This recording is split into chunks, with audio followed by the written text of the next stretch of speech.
reparação. Só um minuto. A nossa mesa redonda de hoje, que é a segunda, vai tratar de memória, justiça e reparação, o que está em jogo nas disputas artístico-culturais no campo. Eu vou fazer aqui uma observação sobre a tradução simultânea em português e inglês. Tá? Primeiro, em português, este evento contará com tradução simultânea português e inglês, realizada por intérpretes formandos do curso de formação de intérpretes de conferências da PUC-Rio. Agradecemos à equipe pela disposição e auxílio indispensável para a boa realização do evento. Para que a tradução corra bem, pedimos que façam suas falas e perguntas pausadamente. Caso você queira ouvir a tradução, basta clicar no ícone do globo, que aparece na parte inferior à direita do Zoom, e selecionar a língua português, assim como a opção desativar som original. Para voltar a ouvir os palestrantes na língua original, clique novamente no globo e selecione a opção off. Tá? Agora, em inglês. There will be simultaneous translation between Portuguese and English for the seminar, enabled by the team of training interpreters from the Conference Interpreter Training Program of PUC-Rio. We would like to thank the team for their availability and hard work in the first place. For the translation to work smoothly, we would like to kindly ask everyone to speak slowly. If you need to listen to the English translation, just click on the globe icon at the bottom right of your Zoom screen and select English, and then mute original audio. To get back to hearing the speakers in their original language, just click on the same globe and select off. O objetivo do seminário e da mesa. O evento reúne pessoas, pesquisadoras e artistas do Brasil e de outros países, majoritariamente do Sul Global, e promove discussões sobre o papel de práticas artístico-culturais na transformação da violência e na construção de imaginários alternativos. Transversal às mesas e atividades do seminário é o interesse no papel político da arte, cultura e comunicação, assim como metodologias racializadas, generificadas, territoriais e interseccionais.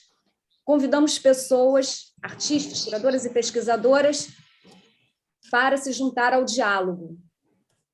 Esta mesa, especificamente, ela vai abrir um diálogo sobre questões de memória, verdade, justiça e reparação, especialmente em termos colocados por disputas artísticas e culturais no contexto de sua pesquisa e atuação no campo. Eu vou ler aqui a biografia de cada um dos participantes antes da fala de cada um. Né? Então, vou começar com a Azadeh Sobout. Atuou como pesquisadora e ativista junto a um amplo espectro de organizações de política pública, pesquisa, desenvolvimento e humanidades no Norte e no Sul Global. Ela é PhD pelo Transitional Justice Institute, na Irlanda do Norte, e foi pesquisadora de pós-doutorado na Universidade de Manchester, onde liderou um projeto de pesquisa sobre a interseção entre as artes e a construção da paz no Líbano. Sua pesquisa está entre os estudos urbanos críticos, geografia radical e processos de justiça de transição, engajando as geografias do pós-guerra, geografias de injustiça e deslocamento e epistemologias decoloniais. Ela criou relatos visuais e etnográficos sobre a exploração de paisagens de memória de guerra e narrativas de deslocamento, promovendo uma mudança paradigmática para o estudo da reconstrução pós-guerra e justiça de transição. So, Azadeh, it's yours. Thank you very much for coming, for accepting our invitation. Yes, you can speak. It's muted.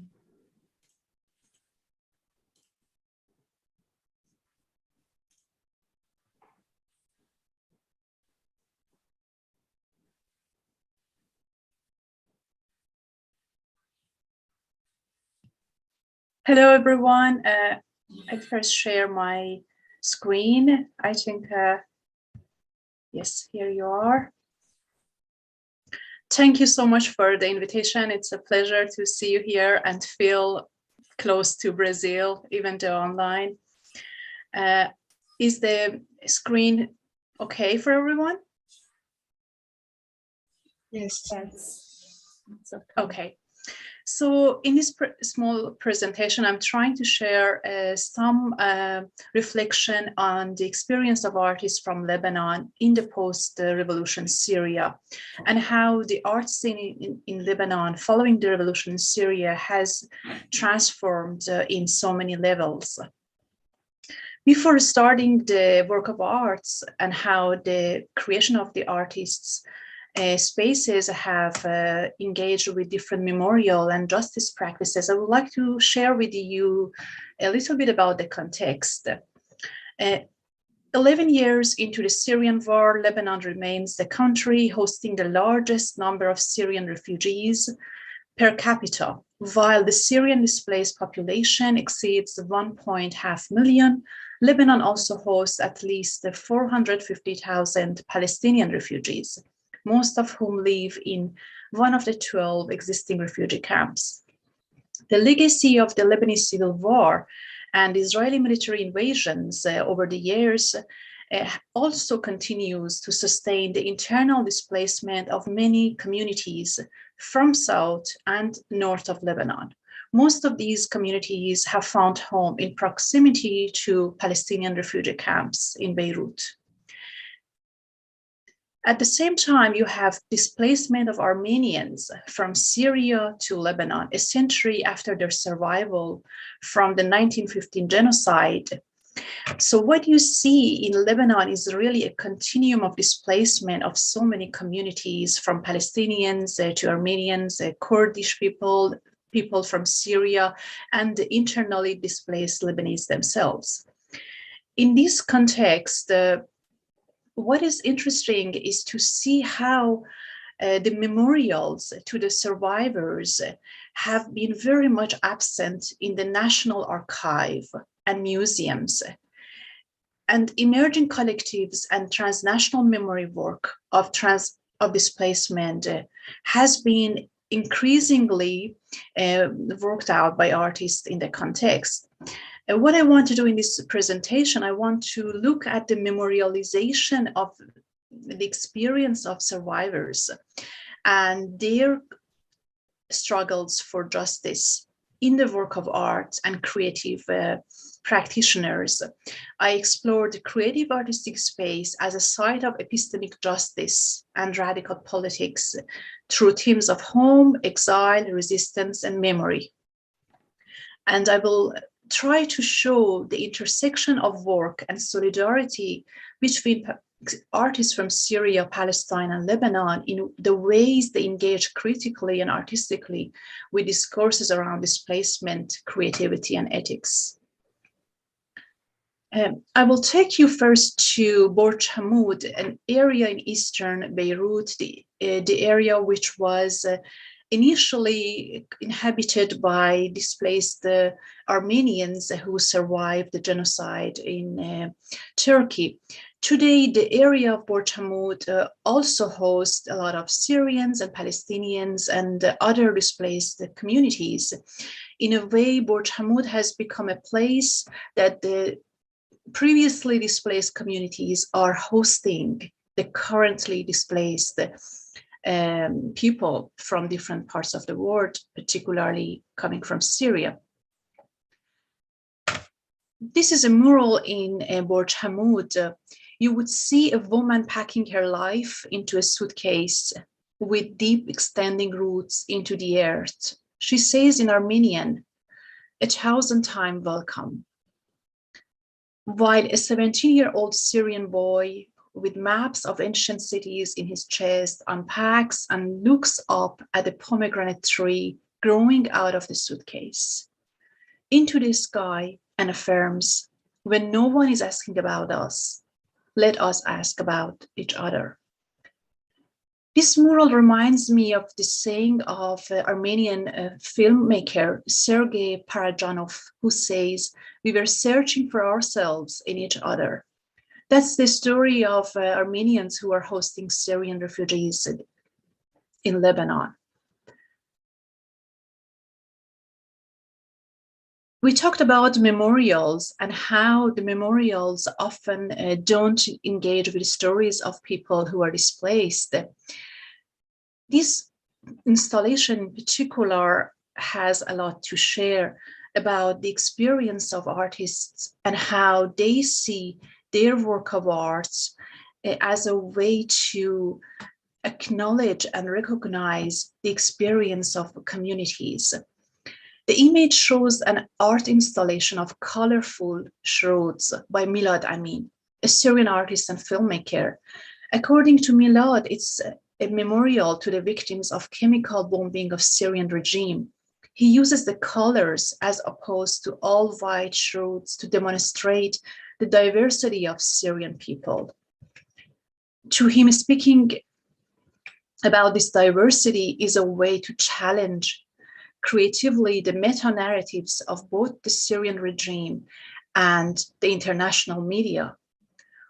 What you see is a fight for rights to truth and justice in a way that it promotes a narrative that is very close to marginalized communities, the narrative that wants to say Syrians are not single unit of analysis. They were not all terrorists, they were not all Islamists, they were leftists, they were artists, they were non-believers, they were people from many backgrounds which were singled in one unit and were tried to portray in ways that was far from their dignity. Another artist that I would like to speak about her work here is Dima Nashavi. And in her work, what you find very strongly is the quest for representation and justice. When you look at the work of artists in Lebanon, you observe that this artistic creation is linked to the formation of alternative representation and discourse. The artists engage with art not as a tool of peace building, but as a political strategy, as an intellectual and critical intervention. And here comes the importance of the work of art as a counter-archive production effort. Documentary works, theater spaces, you look at these engagements and you would find that the way they have worked to deconstruct the narrative of war in Syria is trying to provide a political visibility for different communities, particularly the displaced and refugees. As a result, these artistic initiatives have brought change in a way we analyze, understand, or even read the Syrian revolution.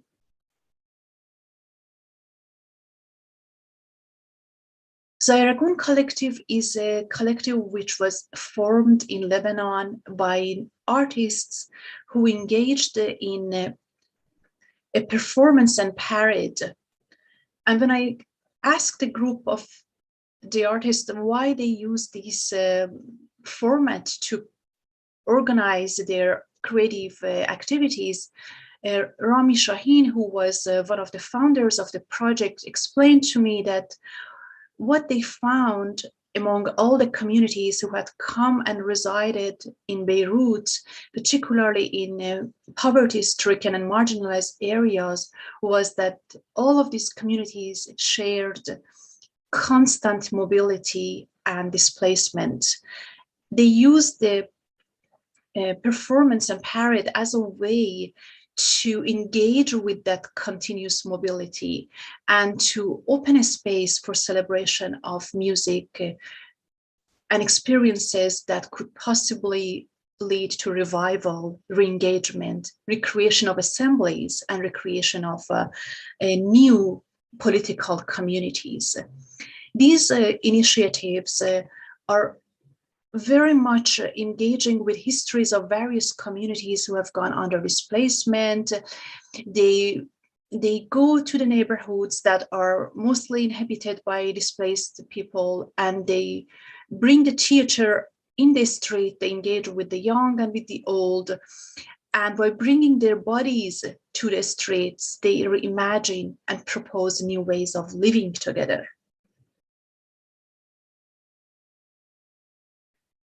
Going back to the context of a refugee camp in Beirut, I would like to show you the impossibilities of architecture. When we talk about architecture, we do not often think about how architecture can represent a people who do not only exist on official map, but they are also in the process of resisting a war of destruction. And that is the case of Palestinians. They have no space on official maps, but also in the refugee camps, they are under constant destruction.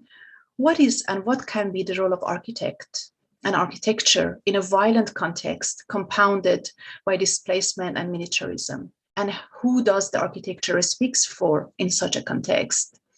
To respond to this question, I have looked into the work of a Palestinian architect, Saba Inab, who has reframed this question in a very thought-provoking manner. She asks, how do we build without a land? After 73 years of exile, the notion of in-betweenness is arguably most ingrained among Palestinian people who are waiting to go back home. And this experience of in-betweenness is described in the work of Saba.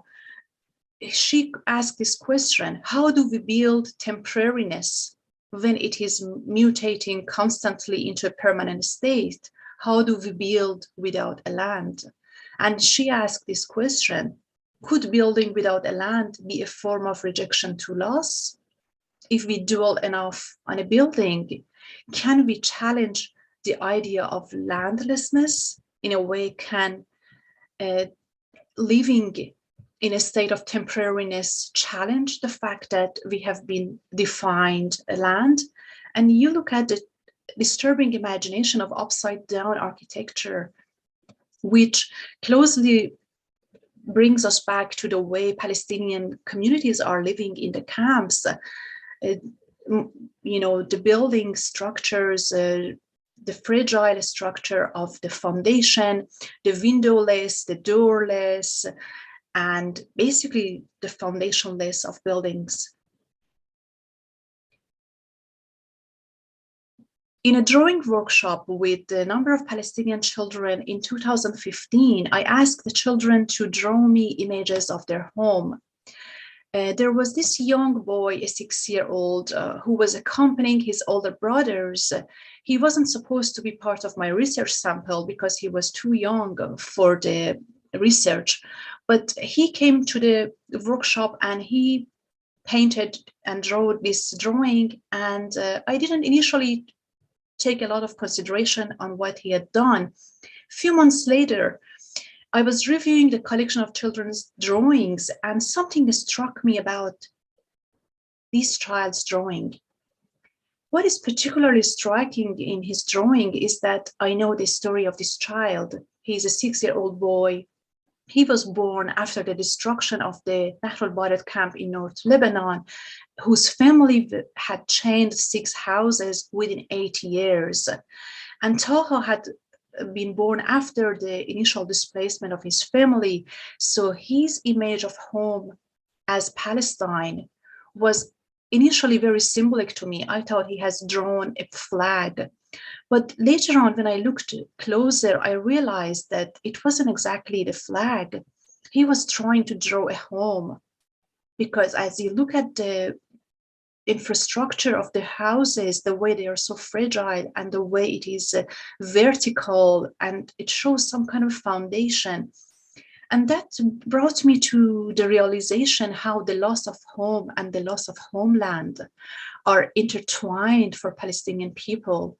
And even in drawing of a child who has lived all his life in displacement, this complex conceptualization of home and physical space of the house and its connection to the national homeland can be seen.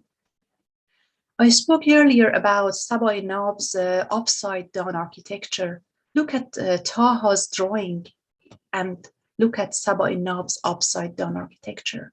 You can see how the same concept has been reproduced in the architecture of a Palestinian architect. And how this has been used in a drawing of a child.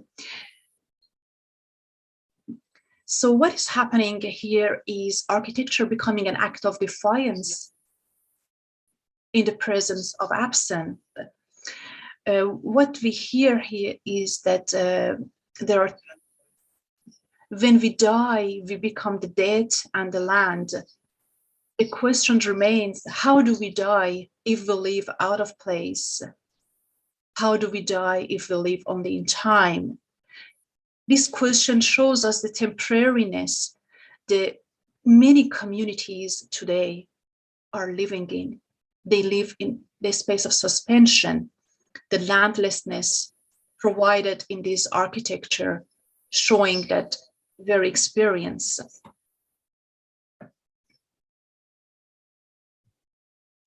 I once asked an elderly Palestinian man about his final wish in life.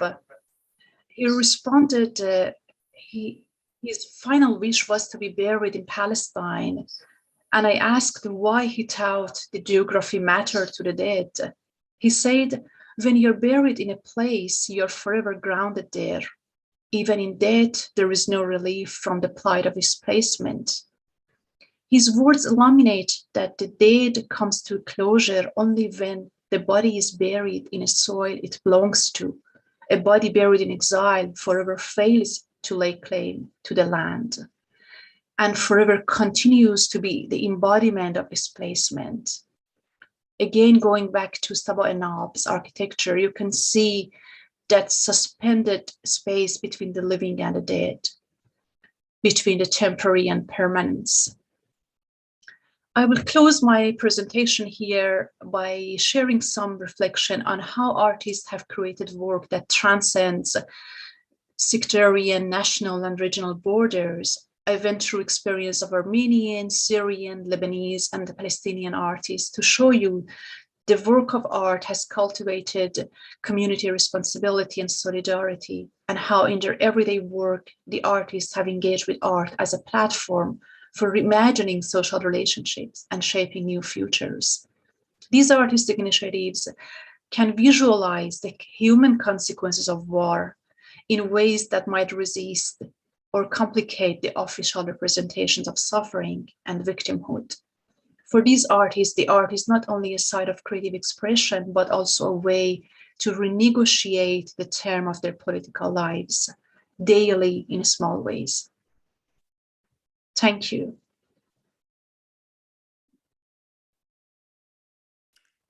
Thank you, Azadeh. Thank you very much for this wonderful presentation. Agora eu vou ler a biografia da Carolina, tá? Ao final das apresentações, das 4 apresentações, nós vamos fazer uma rodada de 3 perguntas, tá? E aí nós abrimos para as respostas, depois fazemos mais 3 perguntas. Então, a nossa próxima convidada é Buenos dias, Carolina. Carolina Pinzón Rivera é artista plástica da Universidade Nacional da Colômbia e cenógrafo do Instituto Europeu de Design de Madrid. Em 2015, concluiu o mestrado em Arte em Contexto, com foco em arte comunitária na Universidade de Artes de Berlim, Alemanha.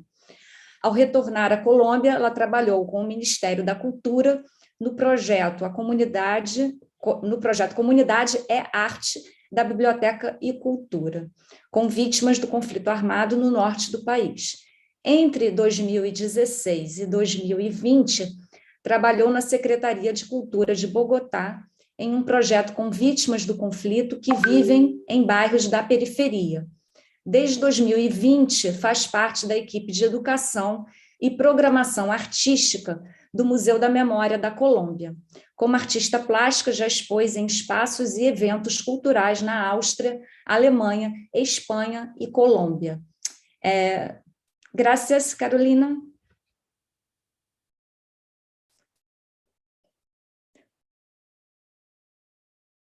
puedes presentar cuando quieras.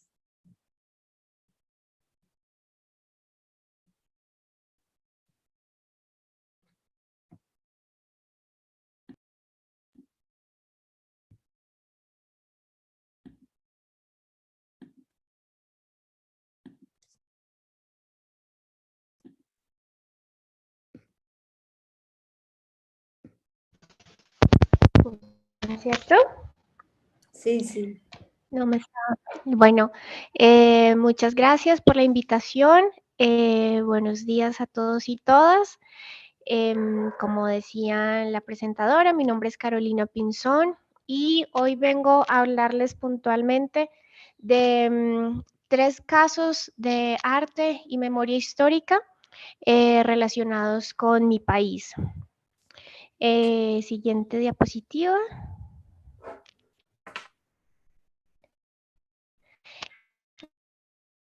Poco en materia, quiero mostrarles una obra de la artista Beatriz González. La obra que vemos aquí se llama Una golondrina no hace verano. Tal vez haga una sobreinterpretación de esta obra, pero me parece interesante señalar ciertos elementos simbólicos para contextualizar la complejidad del conflicto armado en mi país. Del lado derecho vemos a una mujer en tono verde. Esta mujer tiene los brazos cruzados, tal vez indicando indiferencia, simbolizando una parte de la sociedad que ha sido cómplice del conflicto o no lo ha vivido directamente. Al lado izquierdo de esta pintura vemos un hombre armado. ¿Es un militar o un guerrillero o un paramilitar? No lo sabemos. Pero en la guerra en Colombia muchas veces no se sabe quién es el agresor. Paramilitares, ejército, guerrilla, tienen vínculos con el narcotráfico y de esta manera este verde del uniforme no simboliza necesariamente un bando, sino la crueldad y el poder armado. En el medio vemos a la víctima cargando a sus muertos. Esta persona va de espaldas, no sabemos si llora, pero el tamaño del ataúd de su dolor es más grande que su propio cuerpo. Finalmente, vemos un personaje que va caminando, mirando hacia el frente, intentando no atender lo que sucede a los lados.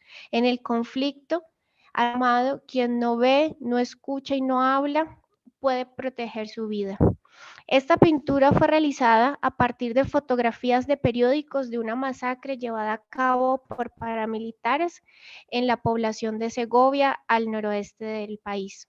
En este trabajo, el artista transforma la referencia fotográfica en un espacio caótico y sugiere preguntas acerca del entorno social en que las actitudes de preocupación e indiferencia coexisten en presencia de eventos trágicos.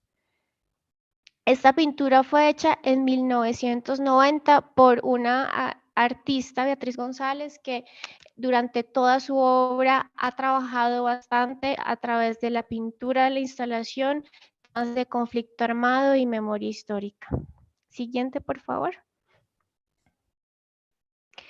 Y de la pintura pasamos a la poesía.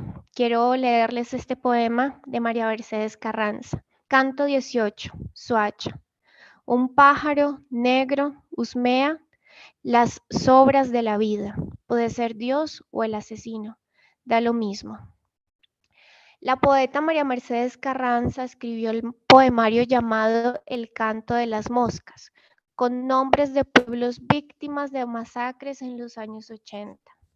La barbarie convierte el nombre de un pueblo en el nombre de una masacre. Mas María Mercedes le devuelve la dignidad convirtiendo este nombre en un poema. Puntualmente este poema llamado Canto 18 fue dedicado a Luis Carlos Galán, un amigo de la poeta, y lleva el nombre del municipio en cuya plaza le dispararon durante su campaña como candidato a la presidencia en 1989. Me parecía muy interesante además porque en Colombia en este momento estamos en tiempo de elecciones y siempre hay un temor muy grande, sobre todo de candidatos de izquierda, a repetir la historia como lo que pasó con Luis Carlos Galán. Y este poema, Soacha, es un municipio al sur de Bogotá. Es el mismo lugar de donde surgen las madres de Soacha, protagonistas del caso que les voy a contar a continuación. Siguiente, por favor.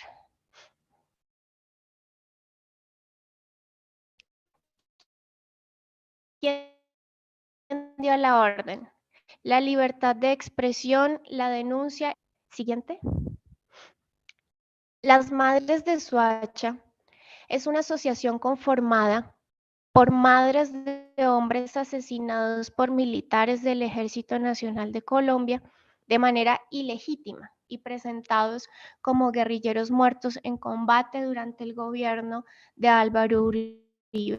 La brutal estrategia mal llamada falsos positivos consiguió convencer a jóvenes de escasos recursos económicos de viajar a lejanas zonas rurales con falsas promesas de trabajo.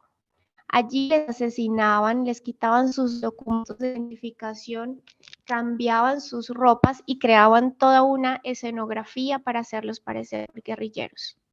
Esta fotográfica que les estoy mostrando acá es titulada Madres Tierra. Fue realizada por Carlos Saavedra para mostrar la fortaleza, la resistencia y el renacimiento desde la tierra de estas mujeres. Aquí es un grupo pequeño de las mujeres de Madres de Soacha. Realmente es una organización de víctimas muy grande y además también hay un grupo de víctimas que se llama Móvice, que es el Movimiento de Víctimas de Estado. El siguiente, por favor. Este es un caso muy particular y polémico que era necesario explicar quiénes eran las Madres de Soacha para poder comprender un poco sobre esta acción artística. Uno de los derechos básicos de las víctimas es el derecho a la verdad. Es un derecho inalienable e imprescriptible de las víctimas y sus familiares para conocer las circunstancias en que se cometieron las violaciones de derechos humanos y en caso de fallecimiento o desaparición, conocer el destino que corrió la víctima. Ante la impunidad de lo que les explicaba de los dispositivos, las Madres de Soacha y otras organizaciones de víctimas emprendieron en el 2019, de la mano de artistas y comunicadores, este mural que vemos aquí, que se llama ¿Quién dio la orden? El objetivo era realizar un escrache contra los altos mandos del ejército por su posible responsabilidad en estos asesinatos, por las que se suele enjuiciar solamente a soldados rasos, pero nunca a los superiores. Los 5 nombres de generales que vemos aquí en este mural fueron encontrados con base en informes presentados a la Jurisdicción Especial para la Paz, pero con el título en forma de pregunta, cuidando la presunción de inocencia. O sea, el mural hace una pregunta también a aquel que observa la imagen. Siguiente, por favor. Sin embargo, cada vez que aparecía un mural en Bogotá, sucedía esto a las pocas horas, incluso a los pocos minutos. Y dice en un periódico El Espectador, leo la cita: el 18 de octubre del 2019, integrantes del Ejército Nacional de Colombia taparon con pintura un mural en medio de un operativo con más de 20 hombres armados, quienes intimidaron a jóvenes artistas que trabajaban en el mural. Y es muy interesante lo que sucedió con la censura del ejército. Esta imagen se volvió viral y exitosa a nivel siguiente de la censura. 5.000 carteles con el diseño del mural inundaron las calles de Bogotá, incluso se extendió a otras ciudades y a otros países. En medio de este impacto, las organizaciones recibieron una oleada de demandas de los militares protagonistas del mural, exigiendo que sus rostros fueran borrados, porque decían que atentaban contra su buen nombre. En los meses siguientes de este lío legal y jurídico, un juez de Bogotá le ordenó al movimiento de víctimas eliminar en 48 horas esta imagen y además eliminar el mural y la información de redes sociales y medios de comunicación. Siguiente, por favor.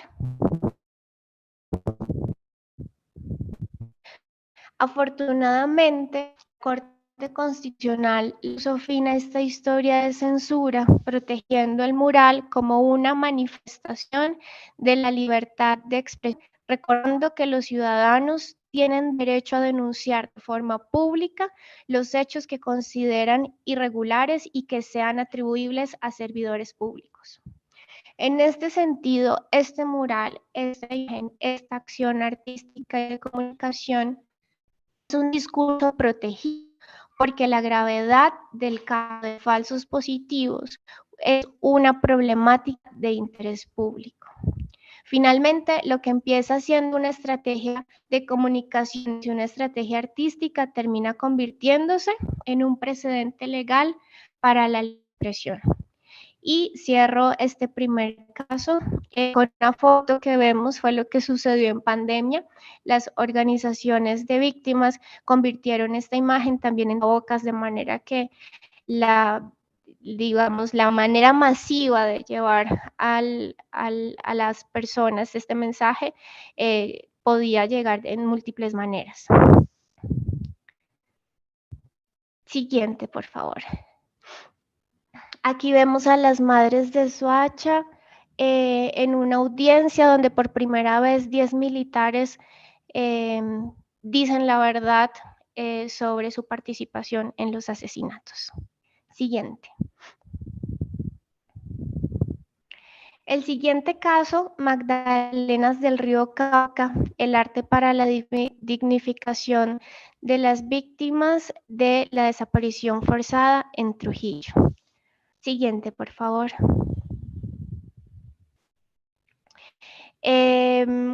Para hablar de este tema, quiero leerles sobre un pequeño fragmento del literato Julio Cortázar, el escritor argentino, sobre la desaparición. Ese procedimiento tiene para ellos una doble ventaja: eliminar a un adversario real o potencial y a la vez injertar mediante la más monstruosa de las cirugías la doble presencia del miedo y de la esperanza en aquellos a quienes les toca vivir la desaparición de seres queridos. Siguiente, por favor. Quería comenzar hablando de sobre la desaparición desde el dolor de las víctimas. Nos movemos hacia Trujillo, en el Valle del Cauca, para hablar sobre la desaparición.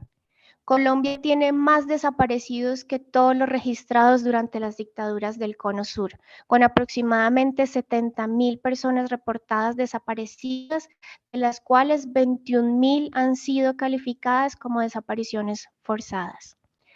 Esta dimensión del padecimiento de miles de familias es un daño incalculable y la destrucción del tejido social no tiene manera de medirse.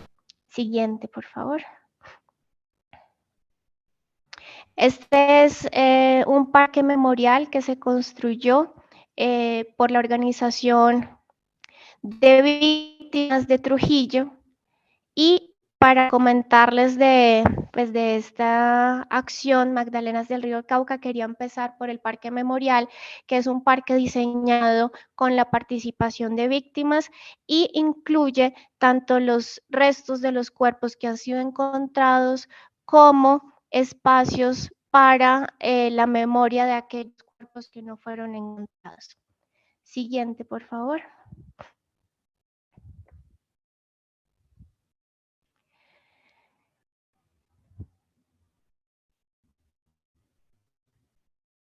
Magdalenas del Río Cauca es una iniciativa de los artistas Gabriel Posada y Yorlady Ruiz, que rinde homenaje a las personas desaparecidas y a sus madres, mientras denuncia el horror que han tenido que vivir habitantes de poblaciones como Trujillo y habitantes de de personas que viven a las orillas del río Cauca. En su nombre se evocan los dos ríos más importantes de Colombia, el Magdalena y el Cauca. Ambos han sido testigos de los cuerpos solitarios que se acunaron en su fondo, los cuerpos que salieron a flote para no ocultar la vergüenza de una muerte violenta. Siguiente, por favor. Me parecía muy interesante mostrar esta acción. Aquí podemos ver la escala de estas balsas cuando vemos las personas que mueven las balsas. Era importante para contar, sobre todo porque es un proyecto artístico que además de dignificar a las víctimas, vuelve a generar lazos de confianza entre los pobladores, ya que en el conflicto armado, además de destruir los lazos de comunidad, se generan desconfianzas entre los vecinos, entre los habitantes. Ya una persona desconfía que la otra persona sea guerrillero, que el otro sea paramilitar, el otro puede estar en malos negocios, en el narcotráfico, y en esta, digamos, quebranza de ese tejido social, una acción de este tipo y genera, digamos, empatía y humilla el dolor del otro, más allá de esa desconfianza. Siguiente, por favor.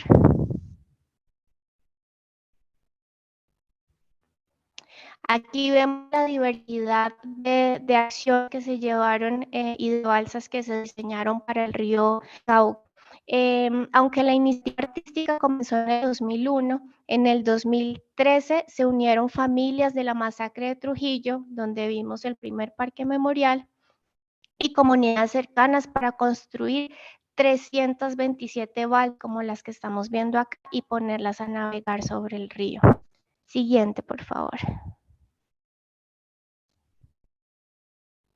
La guerra rompe los lazos de comunidad, genera desconfianza y estigmatización. Sin embargo, la AFAVIT, que es la Asociación de Víctimas de Trujillo, sigue luchando para conocer la verdad y hacer justicia. Solamente hasta hace un mes, a finales de abril de este año, la Corte aceptó que el lado tuvo participación en la masacre de Trujillo, o sea, estamos hablando de alrededor de 40 años después. Sí. Este es el último caso que quiero compartirles hoy. Me disculpan, me estoy pasando un par de minutos. Arrópame con tu esperanza, transformar el dolor hacia la reparación de las víctimas de la violencia sexual. Siguiente, por favor. Para hablar de este caso, quiero leerles un fragmento de una canción que se llama Las mil y ningún mujeres. Escucha sus fuertes pisadas, tu corazón se agita, eres presa de una hambrienta manada, corres más por la húmeda selva. Es imposible, pero esperanza de vivir conservas. Quieres dejar la vida violenta, porque comprendes lo absurdo de la guerra, porque te colmaron los abusos de tu cuerpo, te obligaron a abortar, te pesa ese recuerdo. Quería empezar a hablar con este poema sobre la violencia de género y la violencia sexual para este caso. Siguiente, por favor. En Colombia existen más de 32.000 personas víctimas de abuso sexual en el marco del conflicto armado, del cual 29.000 son mujeres, 13% son mujeres negras, 2% son mujeres indígenas y más de 900 niños han nacido a raíz de estos casos. Esta pieza la tejió una víctima de violencia sexual que se llama Dubi y su título es Perdonar no es olvidar. Siguiente, por favor. Arrópame con tu esperanza. Es una iniciativa que busca incidir y sanar a través de las colchas y el tejido. Esta iniciativa reúne a más de 40 organizaciones de todo el país y vincula a más de 600 personas, entre hombres y mujeres, de 200 municipios que han sido víctimas de violencia sexual. Con la campaña, con esta iniciativa, se busca, además de realizar las colchas, plasmar en ellas su esperanza, resistencia y dolor. Siguiente, por favor. Las acciones de esta iniciativa están más cerca del activismo, creando una red de apoyo que ha llegado a cerca de 20 departamentos y han tenido escenarios de incidencia en el Congreso de la República y en la Jurisdicción Especial para la Paz. Siguiente. Su labor, además del proceso de sanar las heridas de la guerra, es una acción de seguimiento de los casos para exigir la reparación. Y señalan integrantes de esta iniciativa que los procesos de recuperación de la vida es imprescindible el reconocimiento y acción pronta en cuanto a las afectaciones de salud que el conflicto armado les ha generado.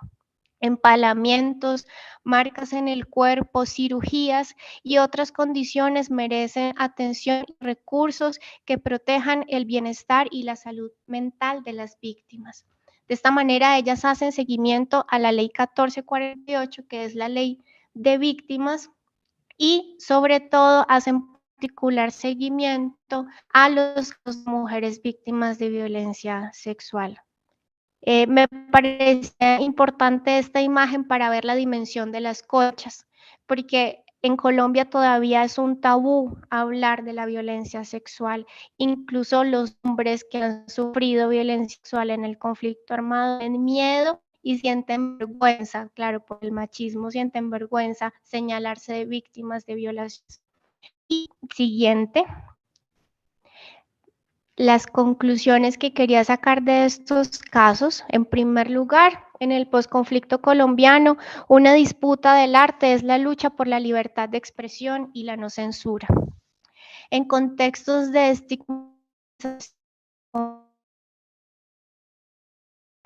y tabúes, el arte aporta a la dignificación de las víctimas y a sus familiares.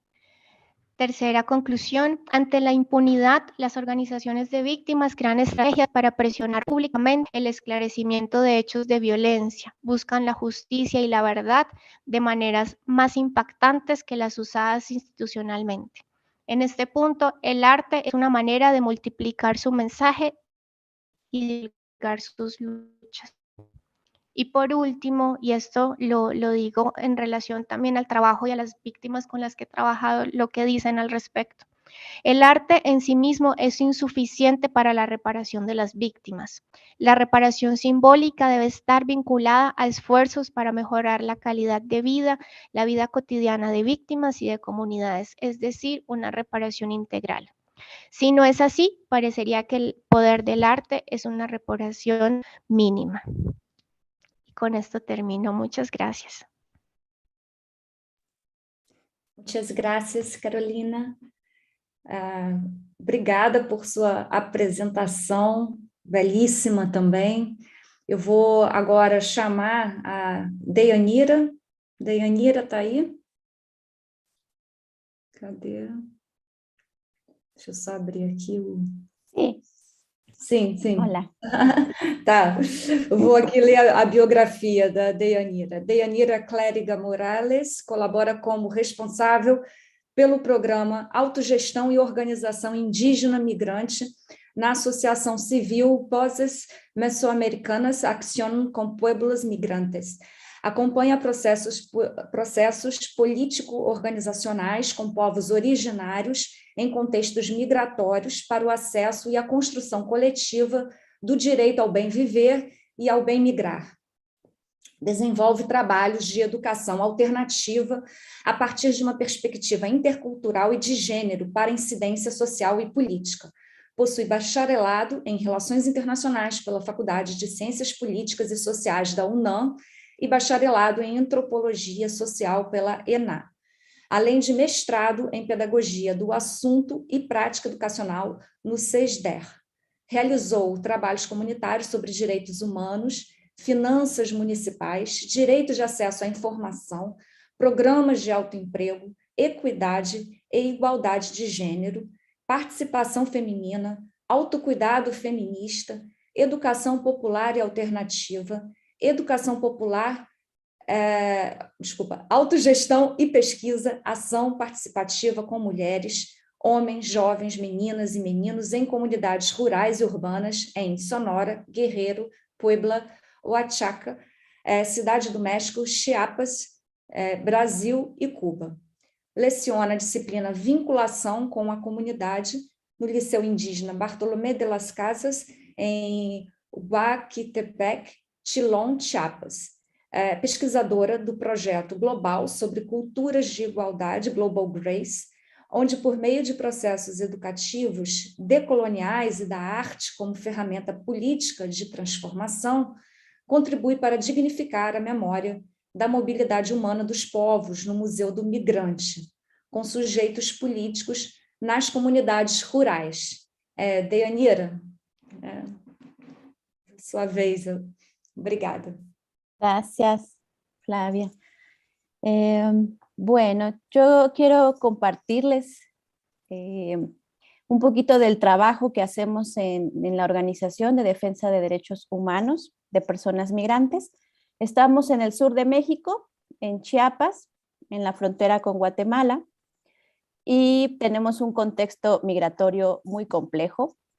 Estamos en un territorio que expulsa personas migrantes, que retornan personas migrantes, que transitan personas migrantes y que también es destino de personas migrantes. Sobre todo muchas personas migrantes tanto de México como de otros países que van hacia Estados Unidos.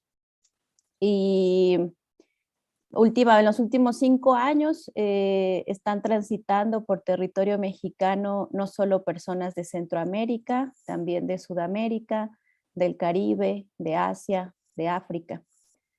Y por supuesto que lo hacen en condiciones sumamente complejas de violencias, ¿no? Vienen huyendo de violencias en sus países y también llegan a territorio mexicano a vivir más violencias. Hace como 2 semanas, Naciones Unidas dijo que México había superado la cifra de las 100,000 personas desaparecidas desde que se tiene registro en los años 60, y el 80% de esas personas desaparecidas fueron en los últimos 15 años. Decía hace rato Carolina que también es un país en Colombia donde hay muchas personas desaparecidas, pues México también ya está acercándose a esas cifras de desaparición. Y pues muchas de esas personas son personas migrantes, ¿no? En Centroamérica luego dicen que México se ha convertido en el cementerio de personas migrantes más grande del mundo.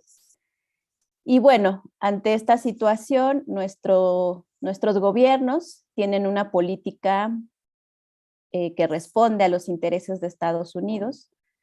Nosotros decimos que nuestra frontera, la frontera de Estados Unidos termina en la frontera de México con Guatemala. Hay un desplazamiento de la frontera de Estados Unidos para frenar el flujo de migrantes. Y eso ha significado una militarización de la frontera sur de México y una detención de migrantes y deportación de migrantes muchísimo más grande que la que Estados Unidos hace. Para nosotros esto pues es una violación a los derechos humanos porque predomina un enfoque de seguridad nacional en vez de un enfoque que garantice la seguridad humana, es decir, el respeto a los derechos humanos de las personas. En este contexto es que nosotras, aparte de la defensa de derechos humanos, búsqueda de personas desaparecidas, acompañamiento a casos de explotación laboral, es que queremos defender también el derecho al buen vivir y el derecho al buen migrar. El buen vivir como esta filosofía desde los pueblos originarios, que dicen no queremos el desarrollo o no el desarrollo neoliberal impuesto desde fuera, sino queremos una forma de buen vivir que tenga que ver con nuestra relación con la vida. Aquí donde nosotras estamos, las personas preguntan mucho en idiomas mayas o tziles, ¿cómo está tu corazón? ¿No? En vez de decir ¿cómo estás? Es ¿cómo está tu corazón? Porque para los pueblos originarios el estar bien significa estar bien con tu espíritu, a tu territorio. Entonces, para nosotras el buen vivir tendría que implicar eso, ¿no? Como un relacionamiento diferente con la forma en la que habitas el mundo.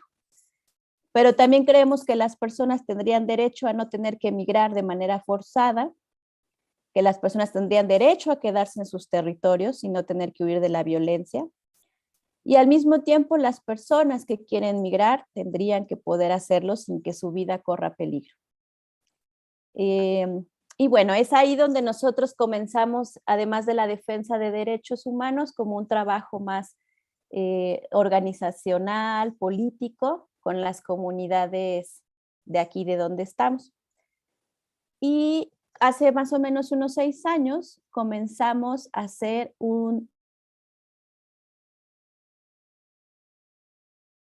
literalmente es una serie de objetos, fotos que colgamos en donde podamos colgar, en el parque, en la plaza pública, en las escuelas, en los árboles, porque creemos que es una forma de compartir lo que pasa con las personas y sujetos migrantes.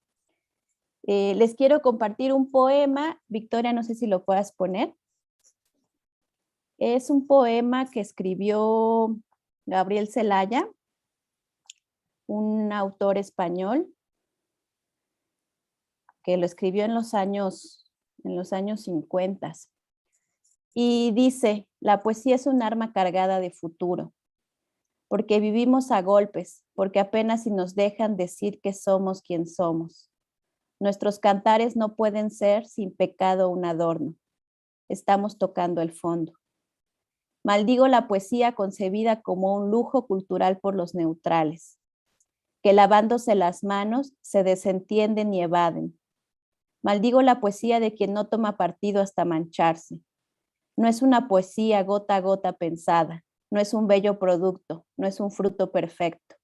Es algo como el aire que todos respiramos y es el canto que espacia cuando dentro llevamos. Son palabras que todos repetimos sintiendo. Son lo más necesario, lo que no tiene nombre. Son gritos en el cielo y en la tierra son actos. Nosotras, parafraseando este poema, decimos: el arte es un arma cargada de futuro.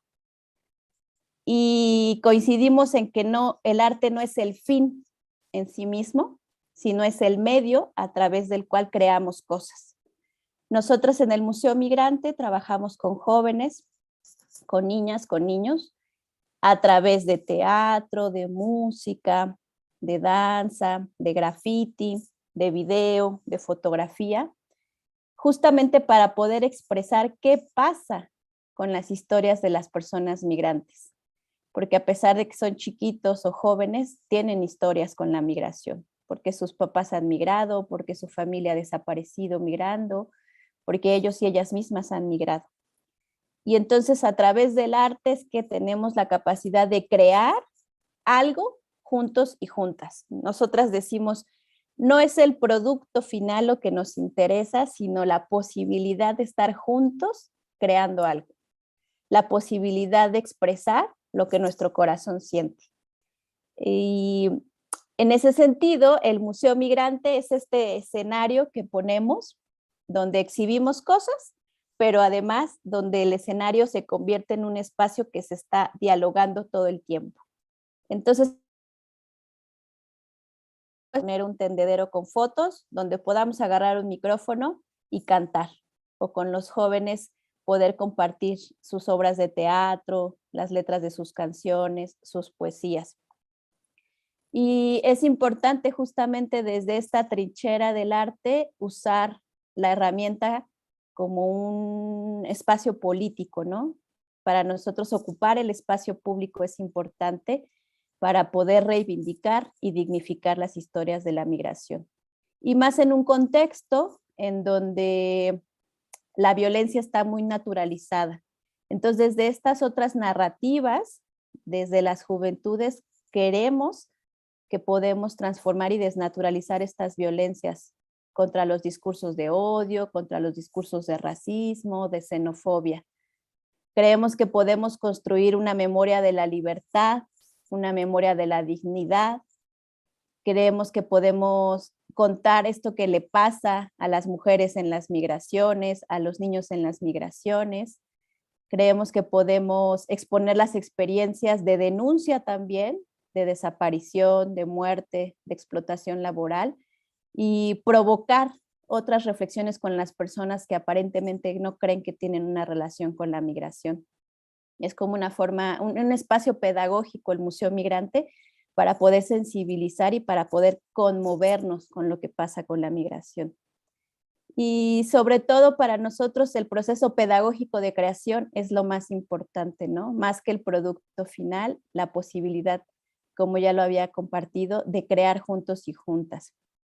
Y nosotros también creemos que el museo no es un espacio de una curaduría muy profesional, sino es un espacio en donde compartimos lo que nos va pasando y lo que vamos sintiendo, ¿no? No tenemos una profesionalización en términos de curaduría, pero sí tenemos la experiencia del contexto migratorio, ¿no? Que es lo que nos da como la autoridad para poder compartir desde las personas lo que les pasa en las migraciones. Y bueno, queremos compartirles un videíto de un cachito del Museo Migrante, donde está, a ver si alcanzan a escuchar la letra. Se compuso en un encuentro transnacional de juventud migrante, donde vinieron personas, chicos, chicas de Guatemala, de Nicaragua, de El Salvador y de aquí de México. Y ahí pudimos hacer teatro, graffiti, y esta es una letra que compusieron ellas sobre la dignidad y la resistencia en las migraciones, ¿no? Son jóvenes que aunque están, no sé, de 15, 16 años, ya han tenido experiencias migratorias, y bueno, les compartimos este cachito de video. Listo. Del país, porque si no tu vida está corriendo peligro. Atención todos los que escuchan, acá hay amor, honor y lucha. Resiste mi hermano, resiste con fuerza, en tu dignidad está la recompensa. En tu dignidad está la recompensa. En tu dignidad está la recompensa. Somos jóvenes que buscan acabar con la maldad, el terrorismo del Estado que gobierna la ciudad. Los que luchan para poder recobrar tu dignidad, el que apuesta su vida para alcanzar la igualdad. Venimos de diferentes contextos, con las mismas luchas, no existen pretextos. Dime por qué no nos escuchas, toda mi fuerza la narran mis textos, yeah. Atención todos los que escuchan, aquí hay amor, honor y lucha. Resiste mi hermano, resiste con fuerza, en tu dignidad está la recompensa. Gracias, Victoria. Sí, no sé si se alcanzó a entender la letra de la canción, pero repiten una frase muy potente para nosotras, ¿no? Dice, en tu dignidad está la resistencia, ¿no? Y hay una denuncia al terrorismo del Estado que gobierna la ciudad, así dice, ¿no? Entonces, en estos espacios de talleres, nosotras generamos esta reflexión crítica junto con ellos y ellas, ¿no? Con este decir, nos están matando, literalmente, nos están despojando de nuestros territorios, nos están obligando a migrar, y nos damos cuenta que hay un terrorismo del Estado, pero también nos damos cuenta que tenemos dignidad, también nos damos cuenta que tenemos la posibilidad de construir. Y es a través del arte, esto que llamamos artivismo, en que podemos expresar esto que nos duele, pero no desde un lugar de revictimización, sino desde un lugar de dignidad, desde un lugar de la posibilidad de la esperanza. Y pues ese es el Museo Migrante, desde donde recuperamos y construimos la memoria digna de los pueblos que migran en este sureste mexicano. Y como dice una frase que usamos en las marchas y en el activismo, ¿no? Hay que seguir, pero organizando la rabia. Y una manera de organizar la rabia es a través del arte, para poder incidir en la transformación y poder desgranar esos dolores que están todos los días y esa muerte que está todos los días, pero a pesar de eso podemos defender la alegría y organizar la rabia. Muchas gracias. Graças, Deyanira. Muito obrigada pela sua apresentação. Eu vou agora chamar o Gabriel. Gabriel Dattatreyan é professor sênior no Departamento de Antropologia da Goldsmiths, coeditor da seção multimodal do American Anthropologist e parte do coletivo digital curatorial da Society for Cultural Anthropology. Por quase uma década, Gabriel utilizou abordagens colaborativas, multimodais e especulativas para pesquisar como o consumo, a produção e a circulação de mídia moldam os entendimentos de migração, gênero, raça e espaço urbano. Sua primeira obra monográfica, The Globally Familiar, Digital Hip Hop, Masculinity and Urban Space in Delhi, narra como jovens da classe trabalhadora e os homens migrantes de Delhi adotam a estética de circulação global do hip hop, acessada por meio de smartphones baratos e conectividade barata à internet, que mudou radicalmente a paisagem midiática da Índia no início dos anos 2000, para remodelar produtivamente a si mesmos e sua cidade. Recentemente, Gabriel se interessou pelas maneiras pelas quais as plataformas de mídia social corporativas se tornaram um local para uma rearticulação e ruptura de formas duradouras de colonialidade. Sua segunda monografia, intitulada Digital Unsetting, em contrato com a New York University Press e coescrita com Sahana Udupa, explora esses desenvolvimentos e suas consequências materiais. Gabriel publicou sobre esses temas e tópicos relacionados com interesse em cultura, comunicação e crítica, televisão em novas mídias, panorâmico, identidades, antropologia americana, antropologia cultural, revisão de antropologia visual e estudos comparativos do sul da Ásia, África e Oriente Médio.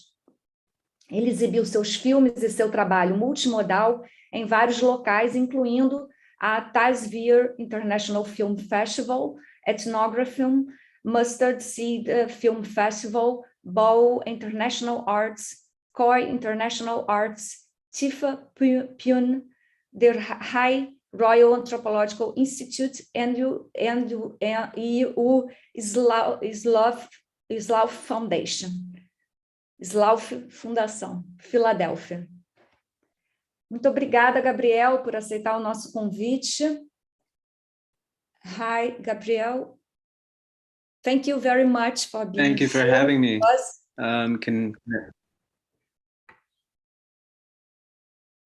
So I'm gonna share my screen. So first, thank you to the presenters that presented before me. Those were really inspiring presentations and gave me a lot to think about. So I might just kind of bring those conversations hopefully into my presentation in the short time I have. That phrase of dignity,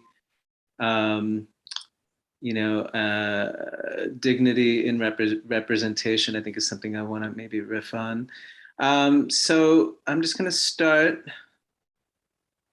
Let's see if I can play from the start. Oh, there we are. Okay, so I want to talk today in the brief time I have about hip hopography in the age of right-wing nationalism. So what I'll do is talk a little bit about my research in Delhi, India, and use that to kind of think a little bit about methodology, and to think a little bit about methodology in relationship to the theme for this panel, which is memory and reparations. So let me start. So for about 11 years now, I've been spending time in Delhi, India's hip hop worlds. And so Delhi, the capital city of India, is a city much like many of the cities in the South. In the last 10, 15 years, it has become a site and a scene of rapid expansion and growth and mass migration. So migration not only from the regional areas surrounding the city, but from places further afield in India and in the region and even internationally, right? So over the course of about 15 years, the city has tripled almost in terms of geographical space. So it's tripled in size, it's expanded outwards, and it's almost doubled in population, okay? So when I went to Delhi in 2011, I really wanted to kind of think about how the workers, the people who had moved to the city to gain employment in construction work, in service labor work, in all of the various potentials for employment that had arisen out of this massive growth period, how they and their children were adjusting to these shifts and changes, given, right, the kind of deep lines of inequality existing in India today, and historically around caste, around religious difference, and around economic inequality, as well as around gender, right? So I arrived in 2011 to Delhi, and what I was interested in was the kind of rise or the growth of young people who had been exposed to or found themselves excited about and interested in hip hop and its various practices, so graffiti writing, emceeing, b-boying, dancing, DJing, through their exposure to the Black diasporic arts of hip hop vis-a-vis the internet, right? So how I came across many of the dancers at first and then MCs later that I met in Delhi was online, in the worlds of Facebook or Instagram, connected to friends of mine who were living in the city at the time.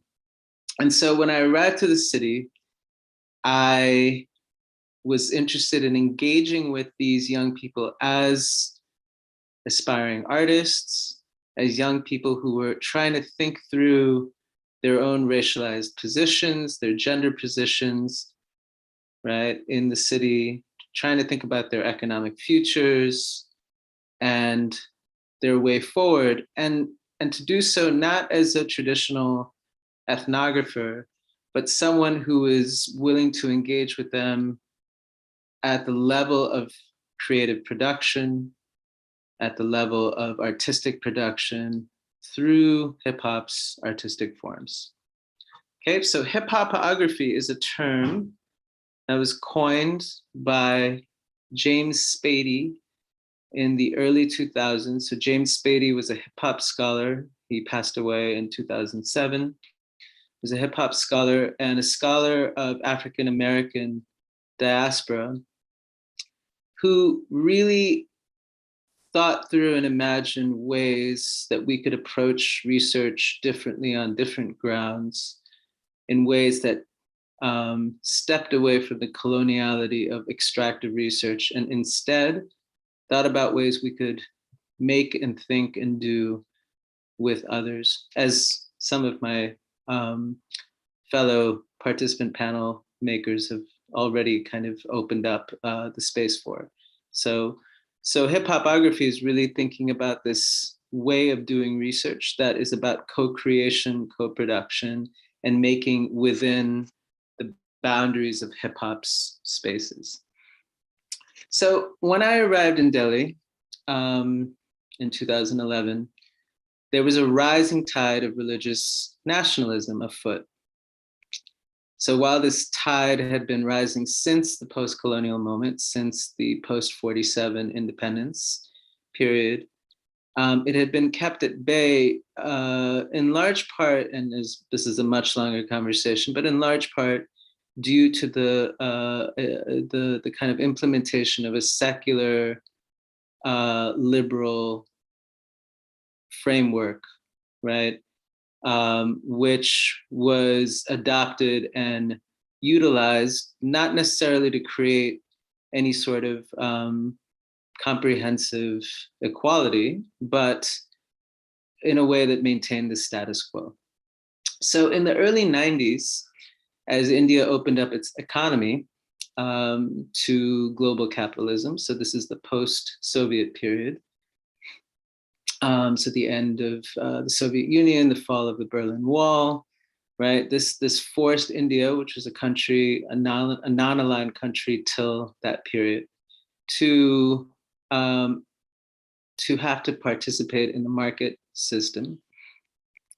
And in that move to participate in the market system, there was a destabilization that let in the door a right-wing Hindu-centric idea of nation.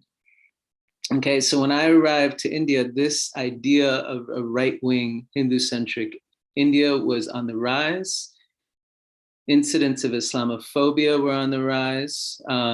The ruling party that rules India today, the Bharatiya Janata Party, the BJP, had not yet come into national power, but they were growing in power. And in the 2014 election, they took over and have since been in the news. I'm sure many of you have seen, enacting laws and implementing policies that further reproduce Hindu-centric India and therefore oppress Muslim, caste other, classed other, and other intersectional forms of other peoples in India. So we're thinking about tribal people, people who are of ethnic backgrounds that are not of the majority, and so on.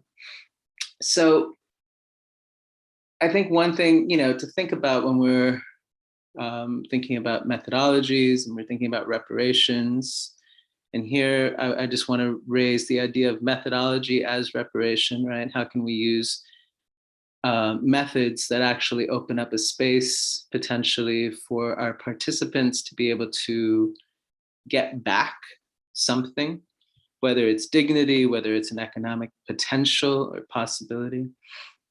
And also, to think about methods as a way to recover memory or to represent the memory of people who have otherwise been subverted in the dominant hegemonic framework of nation. These were things that I was thinking about quite a bit when I entered into the field, and I started to reach out and spend time with the young men who I ended up working with, and I'm still close to after 10 years or so of spending time in the Delhi hip hop scene. So what was my approach? So after kind of getting a sense of what the young people I was meeting wanted, it became clear to me there were two things, there were two ways I could make with these young people to kind of create records for themselves and inevitably and eventually for other people, records for others, records meaning kinds of archival, right, popular cultural forms that at first were made for fun and later made for potential economic remuneration and so on. So the two things I did was set up a recording studio with a collaborator of mine who was also in Delhi, who was interested in studying what was happening on the ground and why Black diasporic, African diasporic art form was being suddenly circulated in the city. The other thing I did was make music videos for young people. And so these music videos and songs, these tracks that I co-produced became records, ways of kind of engaging with a kind of counter-hegemonic memory right? From ethnic, caste, and religious others who are speaking about their experiences of the city and before their arrival to the city that otherwise wouldn't have been seen or heard, right?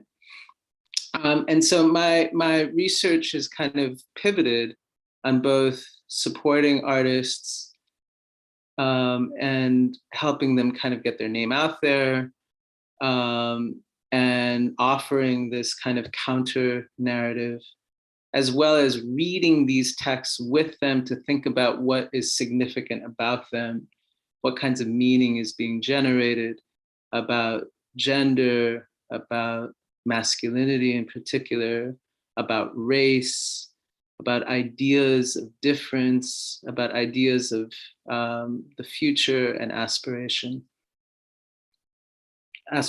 for a different future.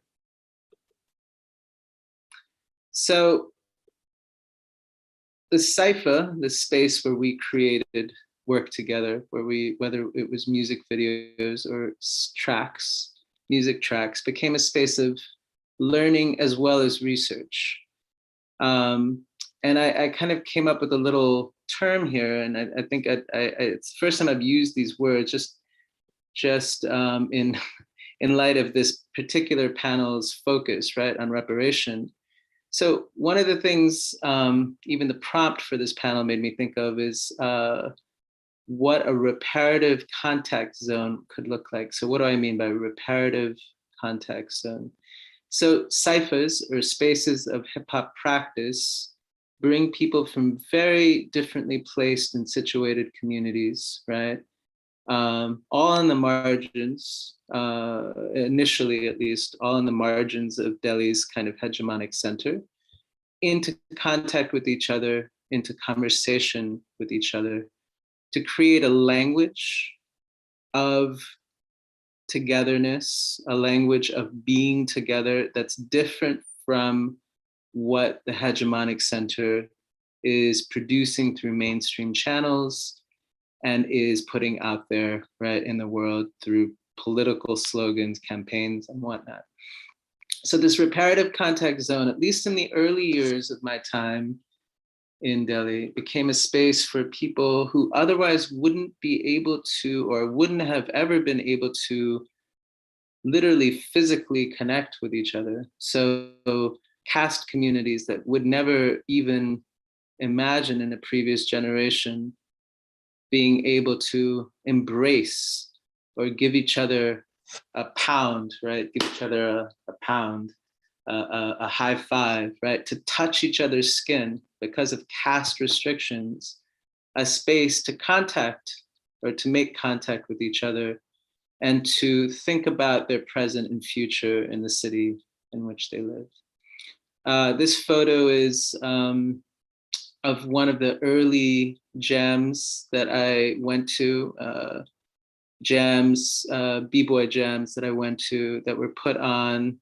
in this case, by corporate entities. So slowly, you know, one of the things about that I did with my research is really think about how corporations and then later political parties got excited about these youth developments, these youth popular cultural developments, because they became potential spaces, right, for capital, the extension of capital, right, to sell products like Adidas, as well as spaces where one could potentially use the artistic practice to spread a nationalistic message, right? So, and I'll get back to that last point later because that's kind of where we are today in 2022. So reparative contact zones, in the time that I spent intensely in Delhi, became spaces for young people to think outside of the margins, to think about their global connectedness, to think about liberation struggles elsewhere as transmitted through hip hop, right? To think about the Black struggle in particular in the US, and link it to their caste and ethnic and indigenous struggles in India. They also became spaces to imagine potential economic futures. So I'm going to close with some current struggles, right? So as I maintain contact with many of the artists that I spent an intense time with back in 2011, 12, 13, 14, are now in their mid-20s. They have a different kind of responsibility than they had when I first met them. When I first met these artists, they were 16, 17, 18 years old. Now, you know, it's almost been almost 10 years, right? They're in their mid-20s. Some of them have become successful with their artistic practices. So those that transitioned into making music and into rapping in particular have seen an enormous potential economic possibility. The Hindi cinema industry, known globally, popularly as Bollywood, has picked up hip hop as a potential lucrative space.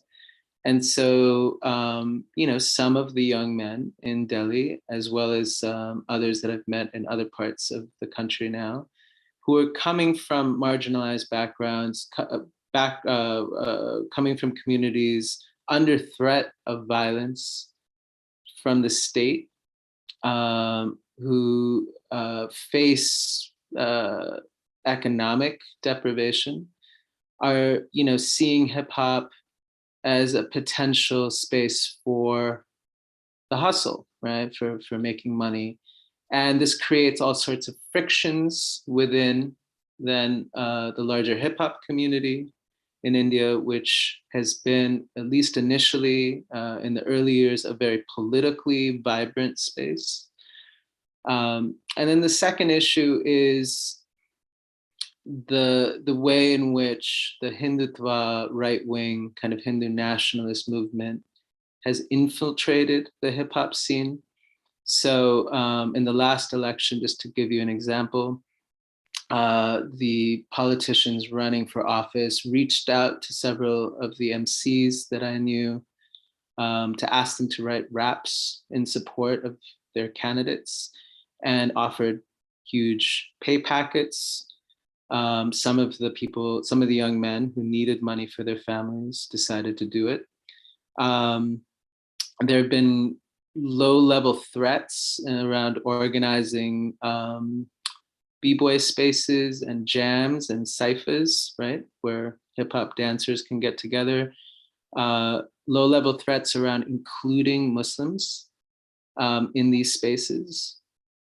And much can be said about each of these 2 points, but I think, you know, one of the things I've been thinking about quite a bit is how much the space of artistic practice can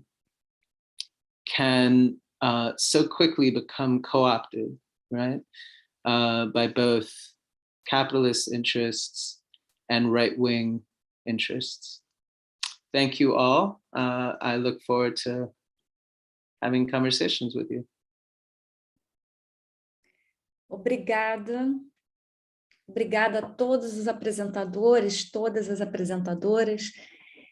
Foi uma mesa incrível. Eu acho que vocês têm muito, né, a conversar entre si também. Acho que todas elas tocam em alguns pontos, como, por exemplo, a arte como forma de resistência, como forma de reparação, né? Arte como aquele monumento, né, que muitas vezes você não pode fazer na cidade, colocar ali solidamente uma arquitetura, né, construída com materiais caros, mas essa questão, né, da permanência do temporário, da presença do ausente, que a Azadeh colocou.